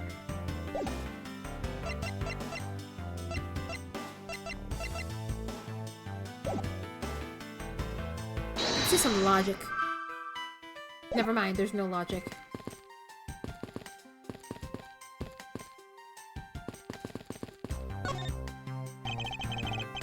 The window is open and there's a fresh flowery scent in the air. Ugh, the flowers in the garden down there are so gross and ghastly. Do you think maybe you could try offering something useful for a change? Well, at least there's no way someone escaped through this window, pal. It wouldn't wake up and smell the flowers after a fall from the 3rd floor. Are you willfully ignoring the fact that there are also iron bars on the windows? Yeah, I guess there's that too. Either way, no one could get through these windows, right? They thought of everything when they were designing this courthouse. Very nice. And I don't think that has anything to do with anything. There are some plastic bags stacked up on the table. There's a tea set too, but there doesn't seem to be any sign of a disturbance. Yeah, the table's all neat and tidy. Maybe they were super quiet in their scuffle? After all, I didn't hear anything from out in the hallway, you know? Maybe the plastic bags scattered on the floor are throwing us off.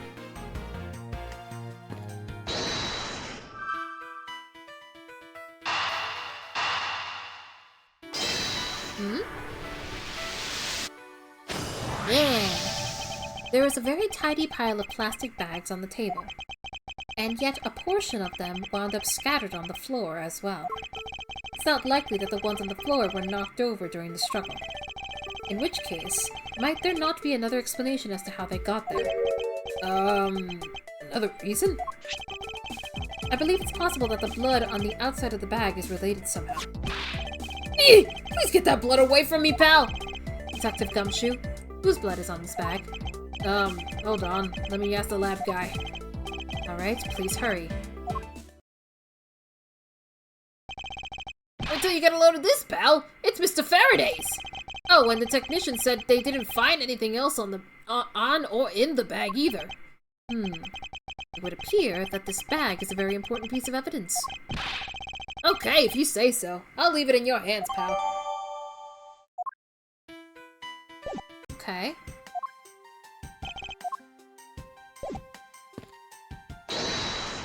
I didn't mean to do that. So this is Faraday's blood. This blood here is from Mr. Faraday, but there are no other clues to be found. Which begs the question, do I need to put this bag inside another bag in order to preserve it as evidence?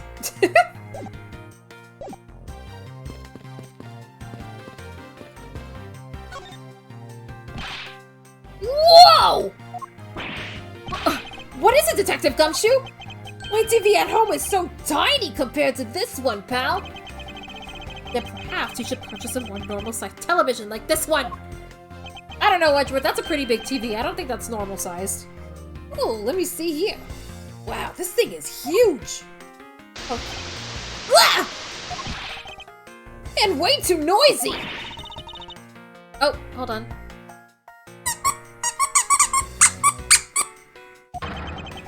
Don't touch it! You'll get your fingerprints all over it! But I didn't touch it! Preservation of the crime scene is the foundation of detective work. Foundation, huh? Sounds like something the rookie here needs to shore up on. I guess there's not much left to investigate, huh? They really did kill each other. No, we can't conclude that quite yet. There's still something I find very peculiar here. The theory that they simply killed one another is too simplistic in this case. In fact, there's actually a contradiction that shows there is another possibility. No way, pal! Really? I suppose I will just have to show you the contradiction in this crime scene.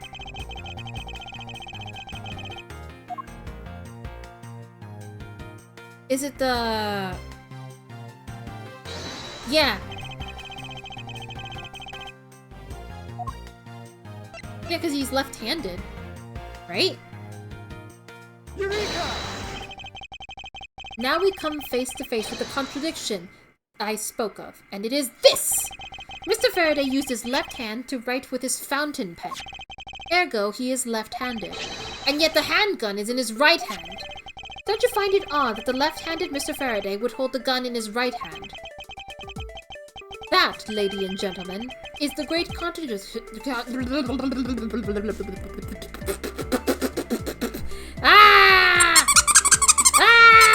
Words.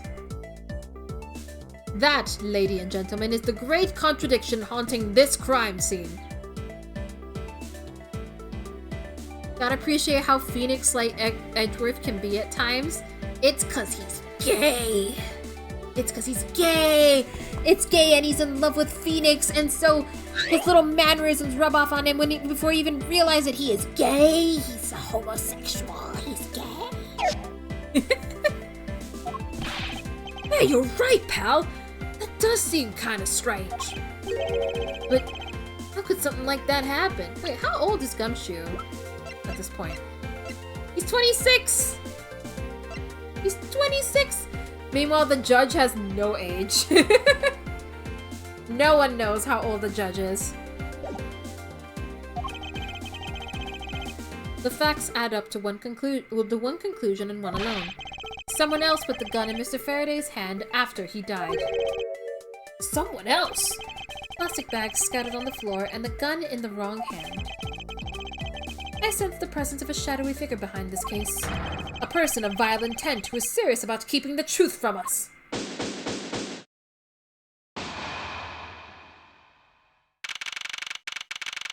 Oh my god, Magna, how do you think I feel? Granted, this is 7 years ago in the past. So he would be 33 in present time? I think?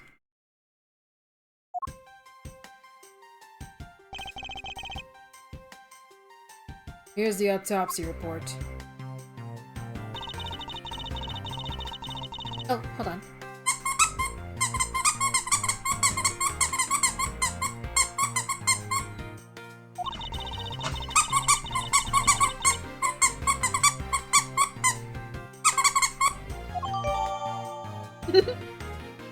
Okay, I'll stop with the squeaks. Oh my god, this sucklet is so cute.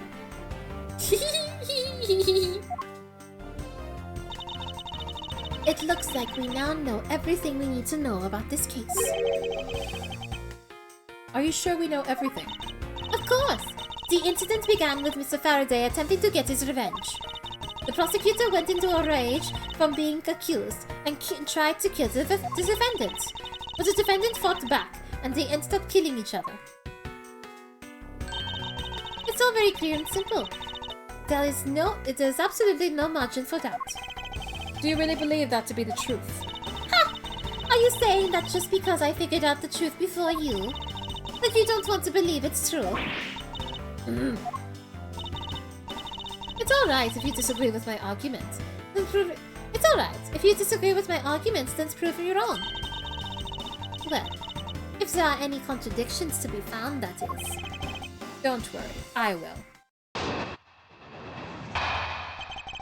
Alright, Franny. Mr. Faraday's death was instantaneous, while Mr. Rel survived for a short time. From this, it is obvious that Mr. Faraday died after he was shot by Mr. Rel. After he shot Mr. Rel. And Mr. Rel, while on the brink of death, stole Mr. Faraday's knife and stabbed him. Those are the facts of this case.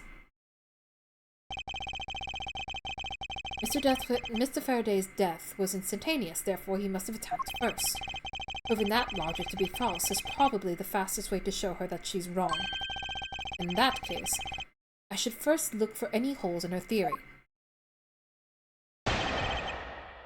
Okay. Ooh, I think all the screaming from the talking about the direct fucked up my throat a little bit. It's getting a little hard to read, but I'll keep going. I'll keep going for another hour. I also should get some dinner because I am hungry. What happened? Hold it! Do you truly believe that Mr. Faraday died instantaneously? I have the murder report right here. Mr. Faraday died instantaneously of shock due to being stabbed in the chest. There, you see? It's been documented clear as day. Ah! Hold it! Excuse me. Mr. Faraday shot Mr. Rell before he died. Do you have any basis for that statement? You fool, your foolishness has no ends, does it? Now I hate to repeat myself, however, Mr. Faraday died instantaneously. That's all the basis I need. Alright, so if Mr. Faraday died instantaneously, then he must have attacked Mr. Rell before being stabbed. You're finally beginning to catch on, I see. Hold it! So you believe that dying Mr. Rell stole the knife from Mr. Faraday? Mr. Rell became desperate as he did not want to die. Human beings can do amazing things when they are put up to the test. So the two men struggled. And in the end, Mr. Rell was able to grab the knife and stab Mr. Faraday. The messy condition of this room is a testament to their struggle. Yes, my logic is perfectly sound. Can you really say that it's perfect? What are you insinuating? Nothing. However, I can't let what you said slide by without further inquiry. You must be clear and precise. So if you could append that statement to your testimony, fine. They struggled, and Mr. Rell used the last of his strength to attack Mr. Faraday.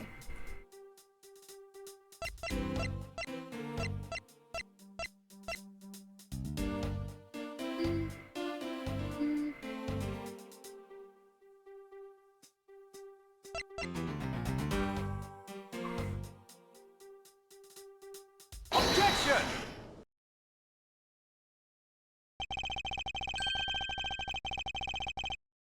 If the two men were fighting, surely their struggle would have surely caused quite a bit of noise. However, Detective Gumshoes testified that he heard absolutely nothing. You place too much faith in that detective's testimony, you know. But for the sake of argument, let's say there wasn't a fight. Then how did Mr. Rell get his hands on the knife? Mr. Faraday's bag was sitting right here in lobby number 2. It is not hard to imagine that perhaps Mr. Rell saw a chance and took it out at some point. So, what you're saying is this. Mr. Rell took a chance when he saw the opportunity and took the knife from the bag. And then Mr. Faraday shot Mr. Rell after being stabbed. Isn't there something strange in Francisca's statement just now? I don't know.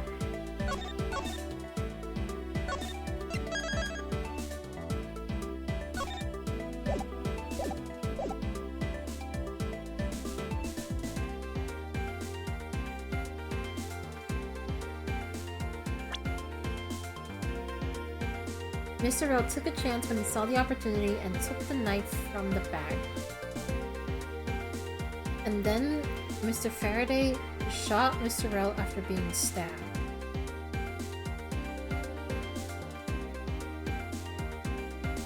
No, wait, because we're going off the basis that he attacked first. Wait, something doesn't add up. Oh, really? It's simply not possible for Mr. Faraday to have shot Mr. Rell after being stabbed, Because he died instantaneously. Take that!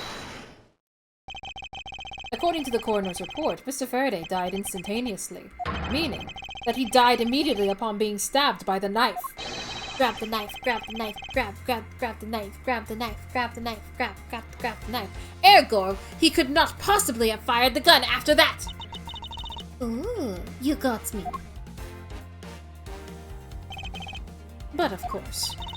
Well then, if the report is correct, then there is only one correct explanation. If we suppose that Mr. Rell attacked first, then Mr. Faraday, who died instantaneously, would have been unable to kill Mr. Rell. Therefore, Mr. Rell must have stabbed Mr. Faraday after he was shot. Then they both died.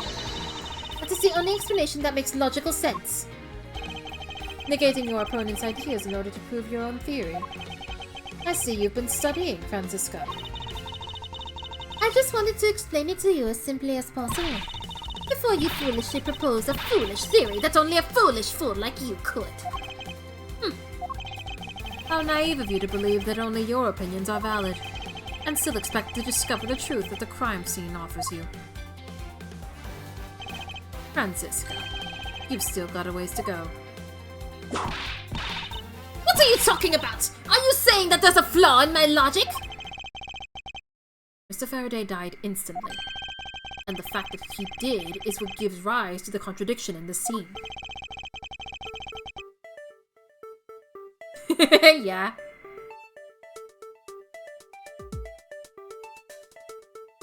The contradiction. So Mr. Faraday died first, because he died instantly. Oh wait, no, yeah! The way the bodies fell. Because if he died first, then he wouldn't be on top, right?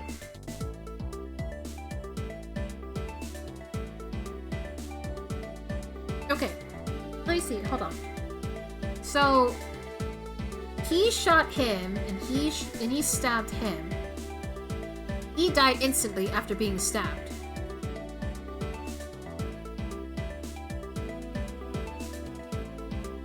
So I guess maybe it's not the order of the bodies. No.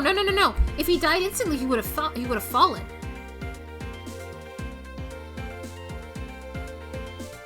Maybe? I can see both scenarios working. No.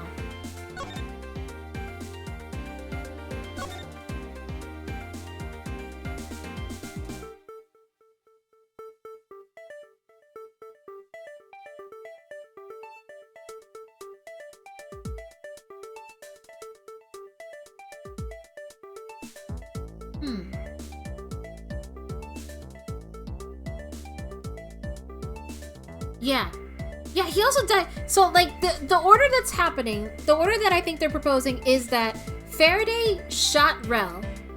And I guess, but if he shot him from a few yards away... Wait, how far is a few yards?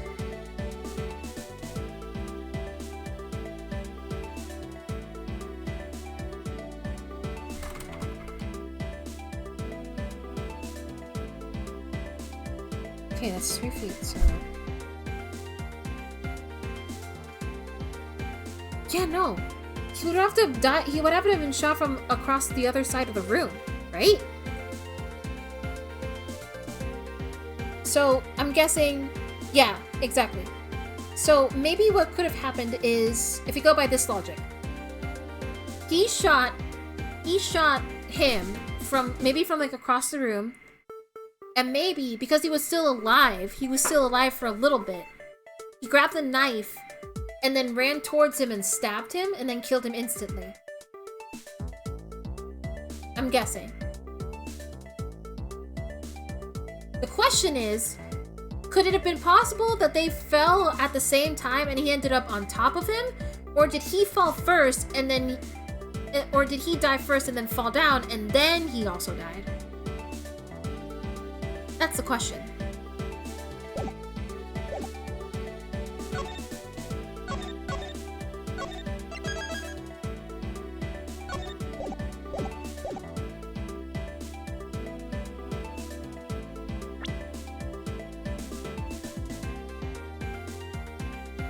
Okay, let's hear your explanation. If you suppose that Mr. Rell attacked first, Mr. Faraday... Wait. Mr. Rell must have...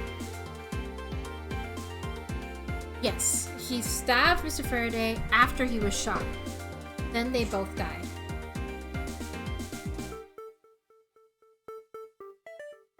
Negating your opponent's... yeah, whatever.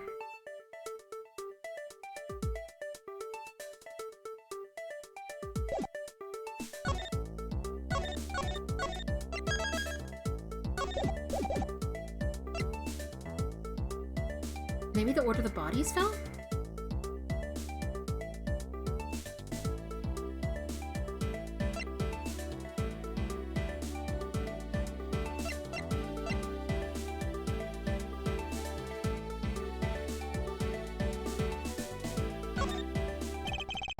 Let me get this straight. What you are arguing is this. Mr. Faraday took the gun from his evidence bag and shot Mr. Rell. Then, the wounded Mr. Rell found an opportunity to take the knife and strike back. Upon being stabbed, Mr. Faraday died on the spot and Mr. Rell died thereafter. If that's the case, then how do you explain this? Take a good look at the order in which their bodies are piled. No! Mr. Faraday's body is lying on top of Mr. Rell's. Therefore, Mr. Rell must have died before Mr. Faraday. Impossible! Yes, I agree that it just seems strange no matter what angle you approach it from. Which means that the real mystery behind this crime scene must be solved... No! Not so fast, Mr. Miles Edgeworth! What now? I simply think that you ought to think a bit more outside the box. And that it's even clearer now that the incident started with Mr. Faraday's murderous intent. She's starting to sound more French. My bad. You sure bounced back quickly. Explanation won't be enough this time. It's going to take some very decisive evidence to prove her wrong. It was just chance that Mr. Faraday's body fell on top of Mr. Rell's. The two bodies fell into a pile, which indicates that they attacked each other at the same time. It really doesn't matter in the slightest that they fell in the opposite order. I just know that Francisca's explanation isn't absolutely correct. All I have to do is find a hole in her logic. If I do, I can then present her with the evidence that proves the contradiction.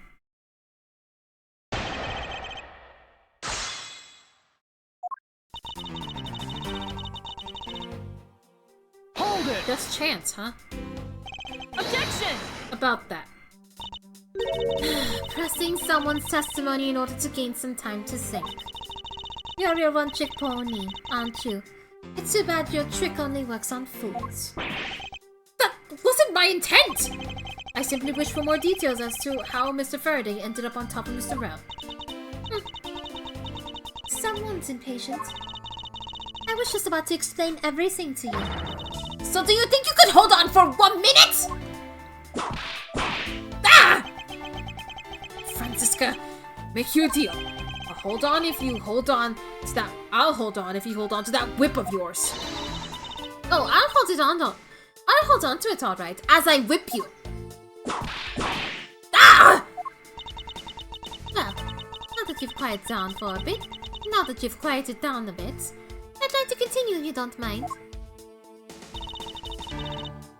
The bodies fell into a pile, which indicates that they attacked each other at the same time. No, they didn't. Hold it! What do you mean by they attacked each other at the same time?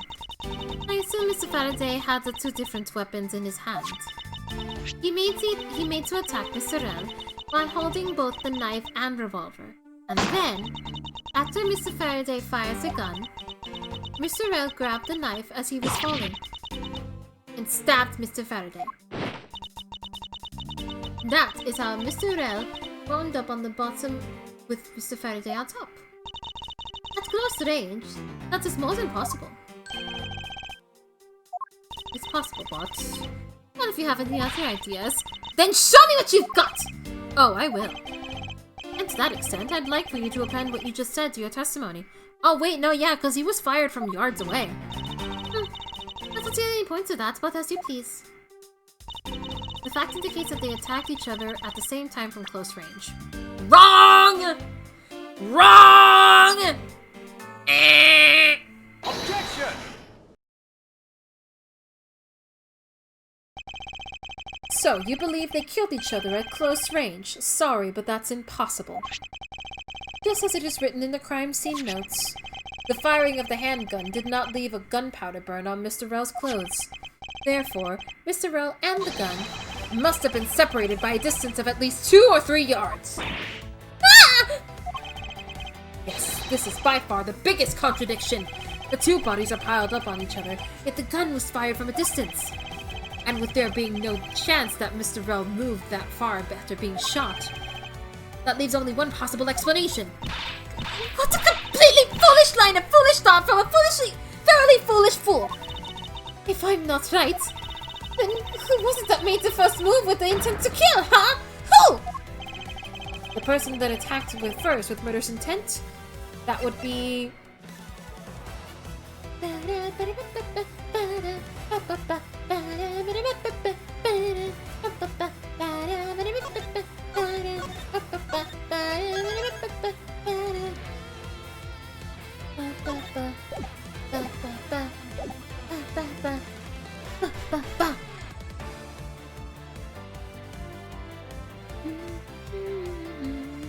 It would have to be neither, right?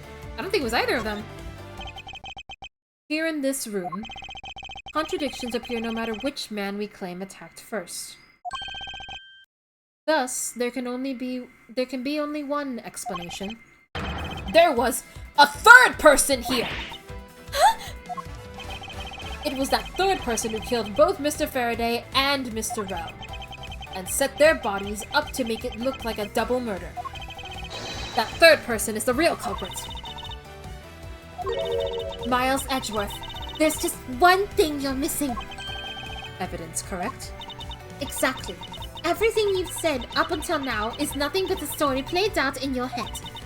However, this is where the real test begins. Can you prove that there was a third person involved in this crime? Of course. If a third person was truly here, the fact would resolve the glaring contradiction. The proof that this has all been a setup made to look like they killed each other. I'll present it, and lay bare the final piece of the puzzle that's not yet in place. What is the piece of evidence that proves there is a third person involved? Third piece of evidence.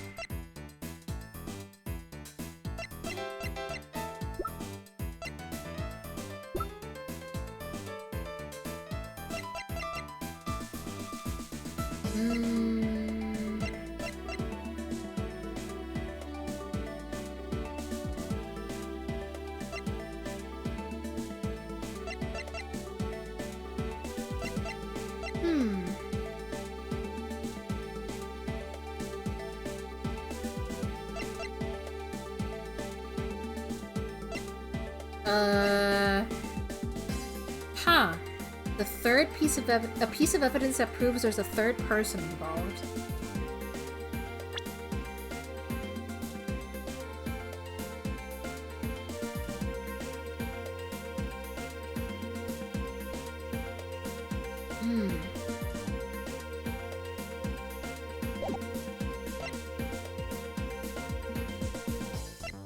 What piece of evidence have I yet to present?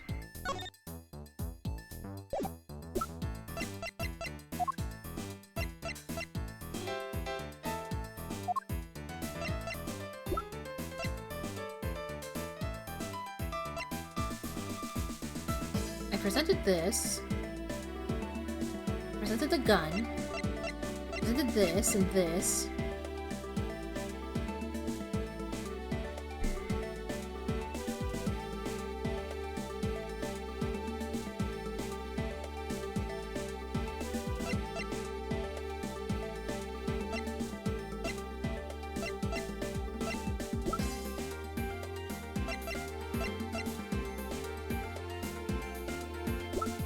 Maybe the knife?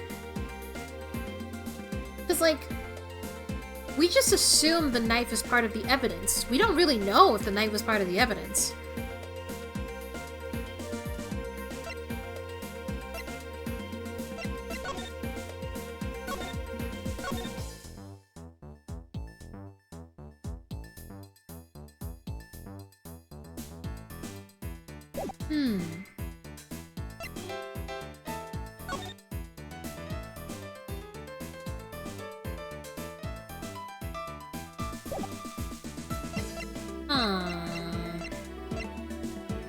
I'm gonna guess the knife. Take that! This is the last piece. This is that very evidence. And exactly how is this related? You think you can explain it to me? Oh, I was wrong. So it's not the knife. There is no need for an explanation. Well, I have no idea how it's related, so could you explain it to me? Yes. Well, let me guess. You can't explain it, can you?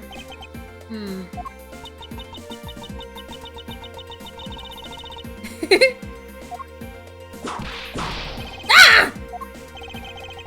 It appeared that I was wrong. There's definitely a contradiction here. And it should resolve itself if there truly was a third person here. The pen?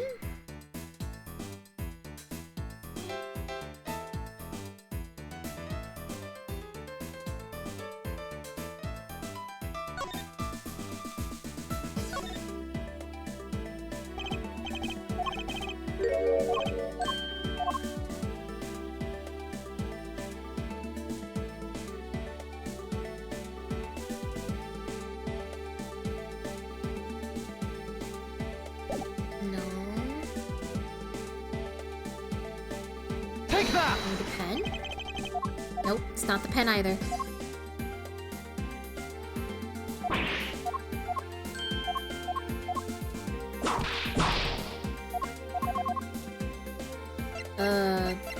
I'm guessing the bloody bag, maybe?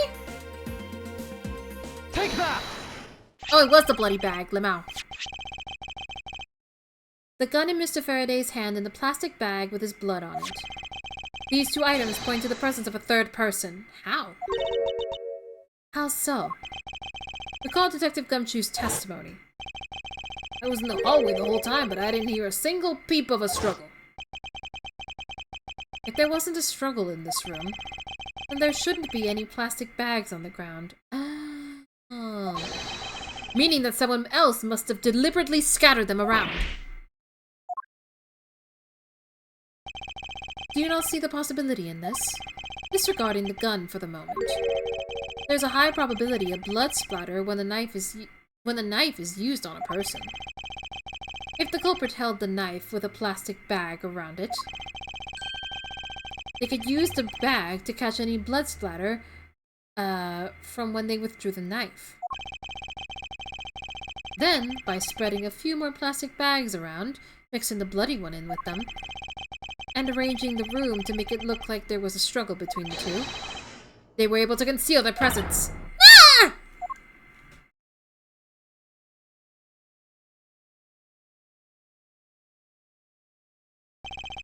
Looks like we've still got a long way to go in this investigation. Yes. Objection! Who was that? Oh! She's back! What the heck with you, pal? Mr. Bad, I advise you to place Detective Gumshoe under arrest. What?! What's the meaning of this? Looks like you're not man enough to discipline your own subordinates. Don't you dare. That detective claims he was there, standing in front of the door the entire time. But I have it on good authority that it was all a giant lie. Miss Yu, I ask that you please explain that last statement. I'll let His Honor explain it himself. I saw it with my own eyes, I tell you. During the recess, there was a period of time when there was no one in the hallway. What?! See, Mr. Bad? So I ask you, why would a detective who was supposedly doing his job the whole time want to fabricate such a lie? Gumshoe, did you kill Faraday? No! Of course not, sir! It would appear that the one who set this whole crime scene up is not detective, which basically renders his testimony a complete lie and wholly invalid. It looks like your perfect logic has just come tumbling down, Miles. I was in the hallway the whole time, and I didn't hear a single peep of a struggle. Is that statement really a lie? Detective Gumshoe, you're now a suspect in the murder of 2 men. Now spit out the truth or so help me. I haven't lied to anyone, sir! Honest! I really was there! I was in the hallway the whole time! Look at the judge breathing.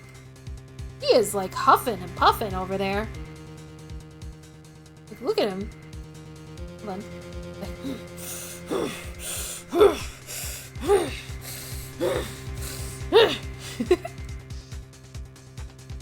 Hold it!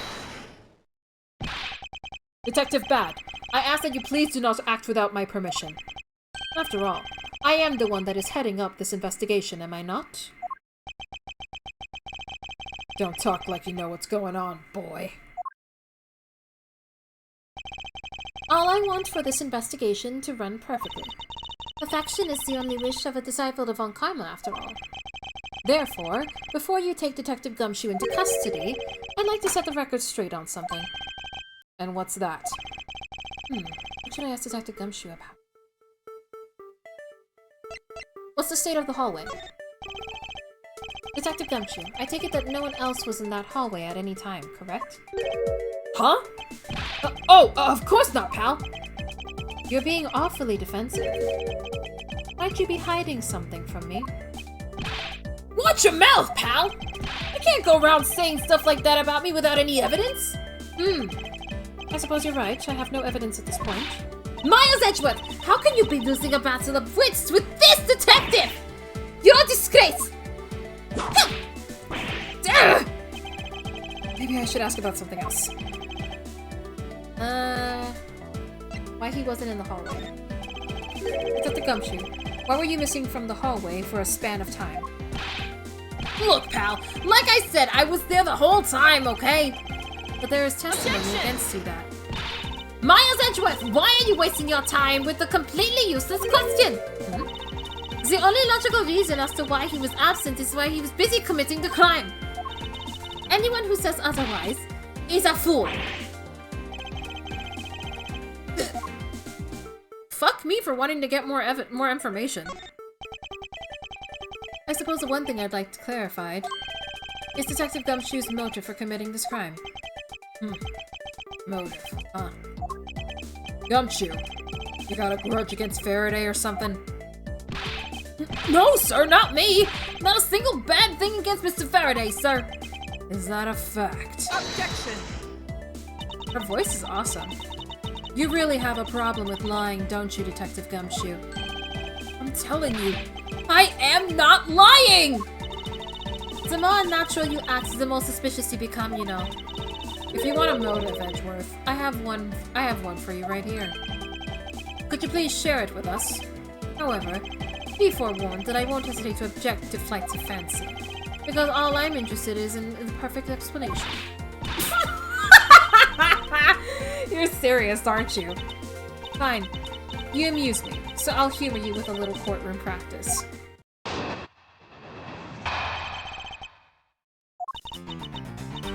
It was about a week ago. Oh, look at her little sprite. She's putting on lipstick. I saw the detective get chewed out by a livid Faraday in front of the precinct. He stood there super pale, as Mr. Faraday yelled, "That's a salary cut for you, you nitwit!" A brand new detective suddenly getting his salary cut. That's reason enough for a grudge. Well, how's that for that perfect explanation? Totally misunderstand me, pal. No matter how mad I get, I could never hold a grudge. Quiet. We can't trust anything you say. Sir! There's nothing wrong with the motive she proposed per se, but there are some gaps in her logic that need to be filled in. Monsieur's perfect explanation may not be so perfect at all. Okay. It was about a week ago. Saw the detective get chewed out for a livid Faraday in front of the precinct. Hold it! Mr. Faraday was upset. Yeah, You know what else? Mr. Faraday isn't exactly known to get angry often. But there he was, totally beat red in the face! And the offended detective just stood there, pale as a ghost, like he was about to die. Just like the face he's making now, right? Ugh, I'm completely innocent, I tell you! Poor man.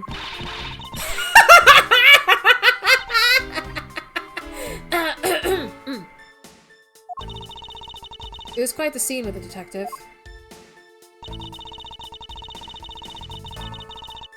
Hold it! You just stood there watching this unfold in front of you? Yeah, I have to say, it was really enjoyable too. But that's why when I saw Detective Gumshoe earlier, I knew to steer clear of him. No way! I thought it was because I had something stuck on my face! But you do! Huh? What I've got stuck on my face? Let's start with your eyebrows. Let's start with your eyes, nose, mouth. Oh, and those ridiculous eyebrows. Leave my man alone! He's cute burger! He's cuteness burger! Leave him alone! She's being so mean to him! Oh? Oh man! Messing with your head is just too much fun! Miss you. If you don't mind, I'd like to return to your testimony now. Sure, why not? Brand new detective suddenly getting a salary cut, that's reason enough for a grudge. Hold it! To cut a new detective's salary right off the bat like that. I'm not really familiar with the way you guys relate, but is that a common practice? Speaking of cutting my salary, didn't you threaten to do that to me earlier too? I suppose I did. It's only natural to cut a worthless detective's salary down to their actual worth. My father can even fire anyone, new or old, with a snap of his fingers. Do you think maybe that's reason enough for detectives to hate you people? Well, I guess. They really shouldn't cut people's pay. Detective Bad, don't tell me Mr. Von Karma cut your salary earlier. Hold it! You call your explanation perfect. Is it not to your liking? Unfortunately for you, it's just not up to my standards. Oh, is there something you want me to clarify in that case? What should I do? Should I raise an objection? Maybe?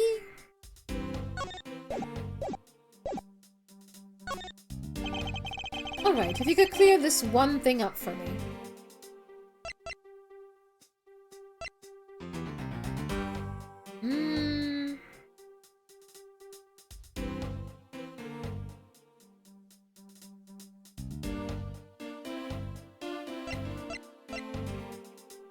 Wait! Maybe...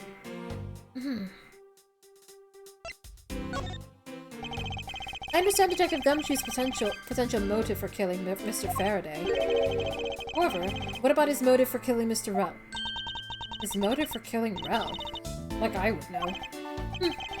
If there was no clear motive for both of the murders, then I doubt this incident would have occurred. Wouldn't you agree? Is there anyone else who might have had a grudge against either of the two men? Or should we look into that ourselves? Oh, in that case, I have absolutely no idea. What? That's impossible! She must know something! Wait. Can you please not glare at me like that? It makes me laugh.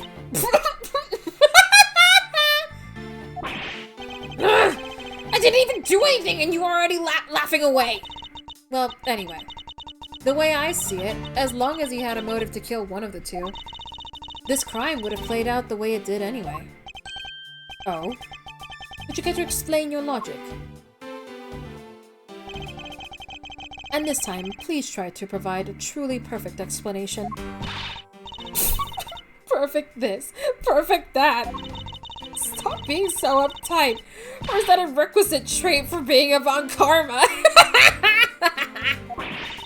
Miles Edgeworth, I demand that you shut this rude woman up! I wish you'd both be quiet for just 1 second! Oh well. I guess I'll just have to explain it to you kids.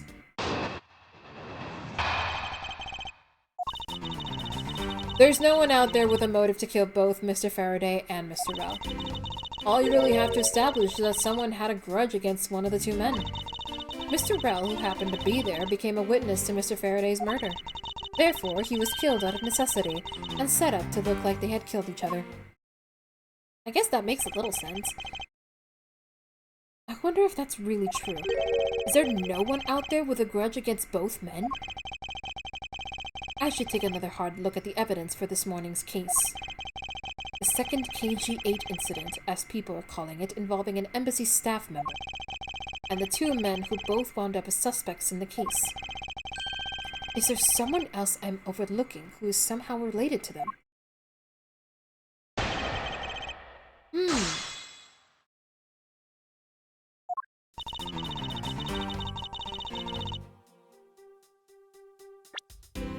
Well... there is this guy.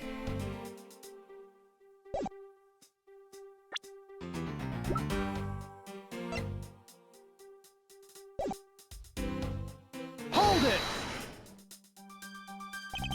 So there is no one else who might have had grudge on both Mr. Faraday and Mr. Rell. I suppose no one is a bit of a stretch, but I'm pretty sure no one like that was here in this courthouse today. She's lying through her teeth. We just saw someone like that here earlier! Besides, you don't need to prove that the killer had a grudge against both men.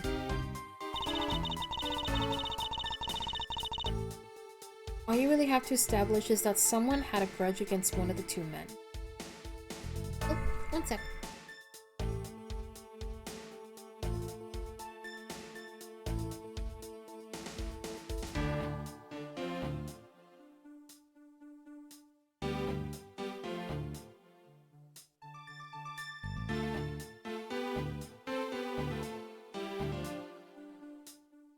Okay, I'm back. Oops. Hold it! Someone with a grudge against one of the men. In that case, aren't there plenty of other people who fit the bill? Sure. After all, who doesn't garner scorn from another simply by being alive? But the only one who held a grudge and acted upon it by killing was Detective Gumshoe. Furthermore, Mr. Wilhelm happened to be there, became a witness to Mr. Faraday's murder. Hold it! So you're saying that he was basically silenced? Aren't you glad you managed to avoid the same fate, Your Honor? Why, if you had been the one to witness the blood-covered detective... What? Detective Gumshoe! You wouldn't even kill me? What? I could never do something as terrible as that, Your Honor! There's no need for even a second of deliberation. I will hand down my verdict. Your Honor, take a look around. We are not in court right now. It would be greatly appreciated if you would stay here with us in reality. Ah! Please forgive me. I know not what I do. And you there, Miss You. Hurry up and continue with your testimony. If you fail to do so, I will whip you into shape. That's nice. Sounds kind of like fun, yeah, actually. Oh, what? Huh? Whoa, girl. Holy moly. Anyway, Detective Gumshoe had to erase the witness, Mr. Rao. Therefore, he was killed out of necessity and set up to look like they had killed each other. Hold it! I didn't do it, pal! No hard feelings, but I don't think we can take the word of a criminal seriously. But I can't even begin to think of ways to set up a crime scene!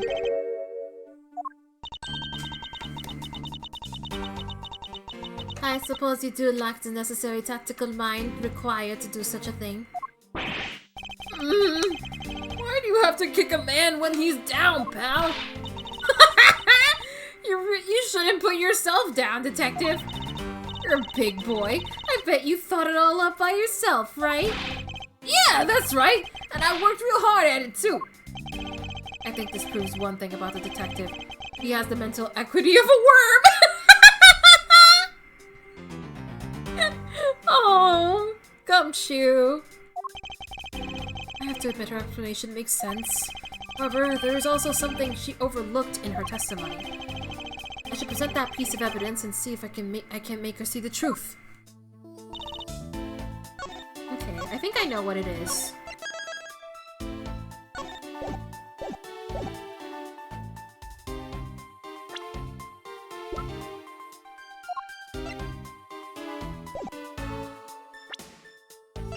Objection!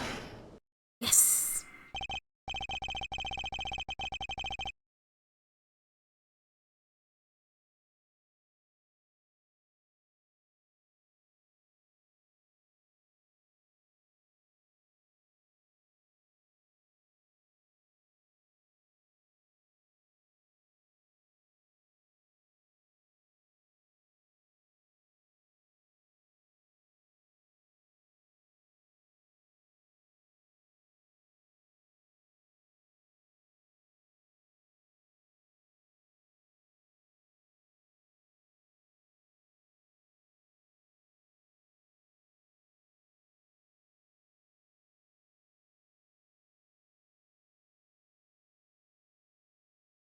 I'm back, but I will be wrapping up soon because I have to go get dinner.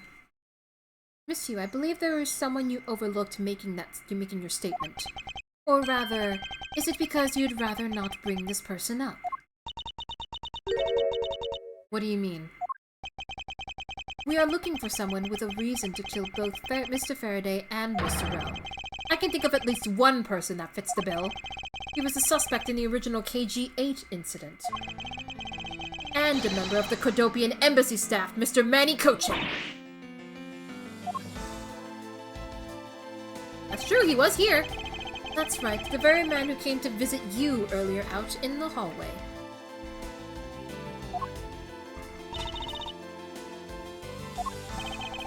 The man who killed a member of the Kodopian embassy staff, Mr. Rell.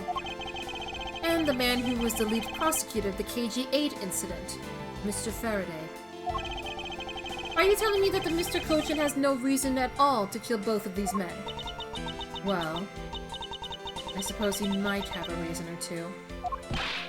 You covered for me, pal! Maybe you're not such a bad guy after all.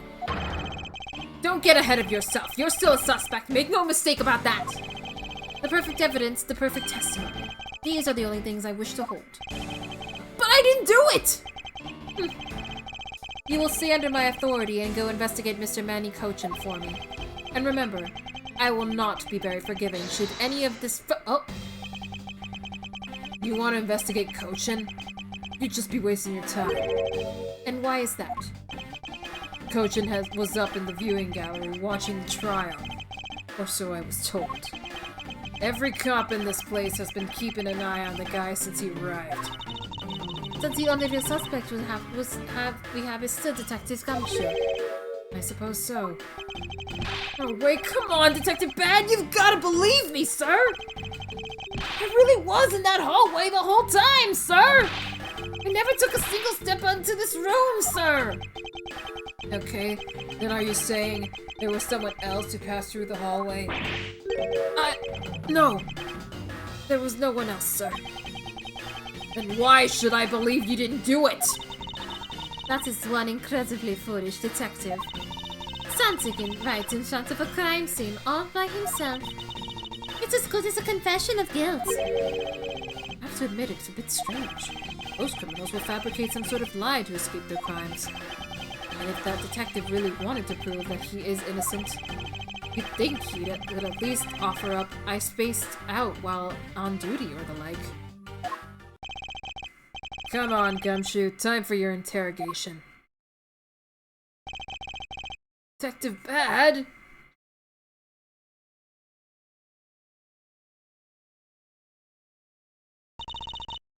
Miles Edgeworth. I will go on ahead and report this to Papa. And that, as they say, is that. Right, everyone? Well, I suppose we should both be getting back to our real jobs now, huh? Before we do, Miss Hugh, there is something I'd like to speak with you about. What is it? He's already laughing at me. He's already laughing at me. Wait! Where are you off to? Aren't you the one who wanted to talk? Oh, yes, sorry about that. Oh, whoops. I will say, I'm probably gonna stop here because I need to eat food. I am very hungry. Man, this is an interesting one. I like this lady. I hope she's not the culprit. She probably is, though. Because she has a motive. She has a motive. If she's related to CCU, then she absolutely has a motive. She's so cool, though. But yeah, I'm gonna wrap up here. Oy, oy, oy. Oh, I'm still here. Lemao, you can see that I was looking up how far is a yard in a feet? Because I don't fucking know. Where is this? Where is this? Anyway. Thank you so much, everyone, for stopping by and joining me for the stream. This game is fun, and I hope we can do more next week as well. And that said, let me see who we can raid into really quick while we're wrapping up. Let me see who's live right now.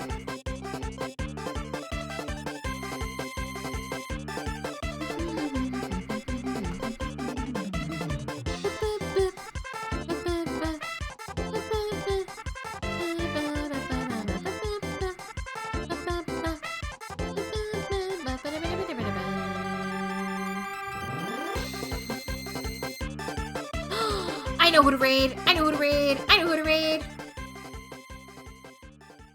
Let's go raid into Paige! They're playing Far Far West, and I love this game. Yes, we're raiding into Paige. I love this game. And as always, this is the schedule for the week. I'm not gonna stream tomorrow so I can rest up my throat. On Thursday, we're gonna be doing some art with Latino Gang. I'm not sure who's streaming. Maybe me? Maybe Luna? Maybe someone else? Maybe all of us at the same time? Who knows? And then on Friday, I'm gonna be playing a bunch of demos I found on Steam that look really neat. And then finally on Saturday, it'll be Dual Destinies, as always, with the rest of the Windsor Way gang. But yeah. Thank you so much, everyone. And I hope you all have a good rest of your evening. I'm gonna go eat some chicken. I'm gonna go eat some fried chicken. Bye! Bye! Whee!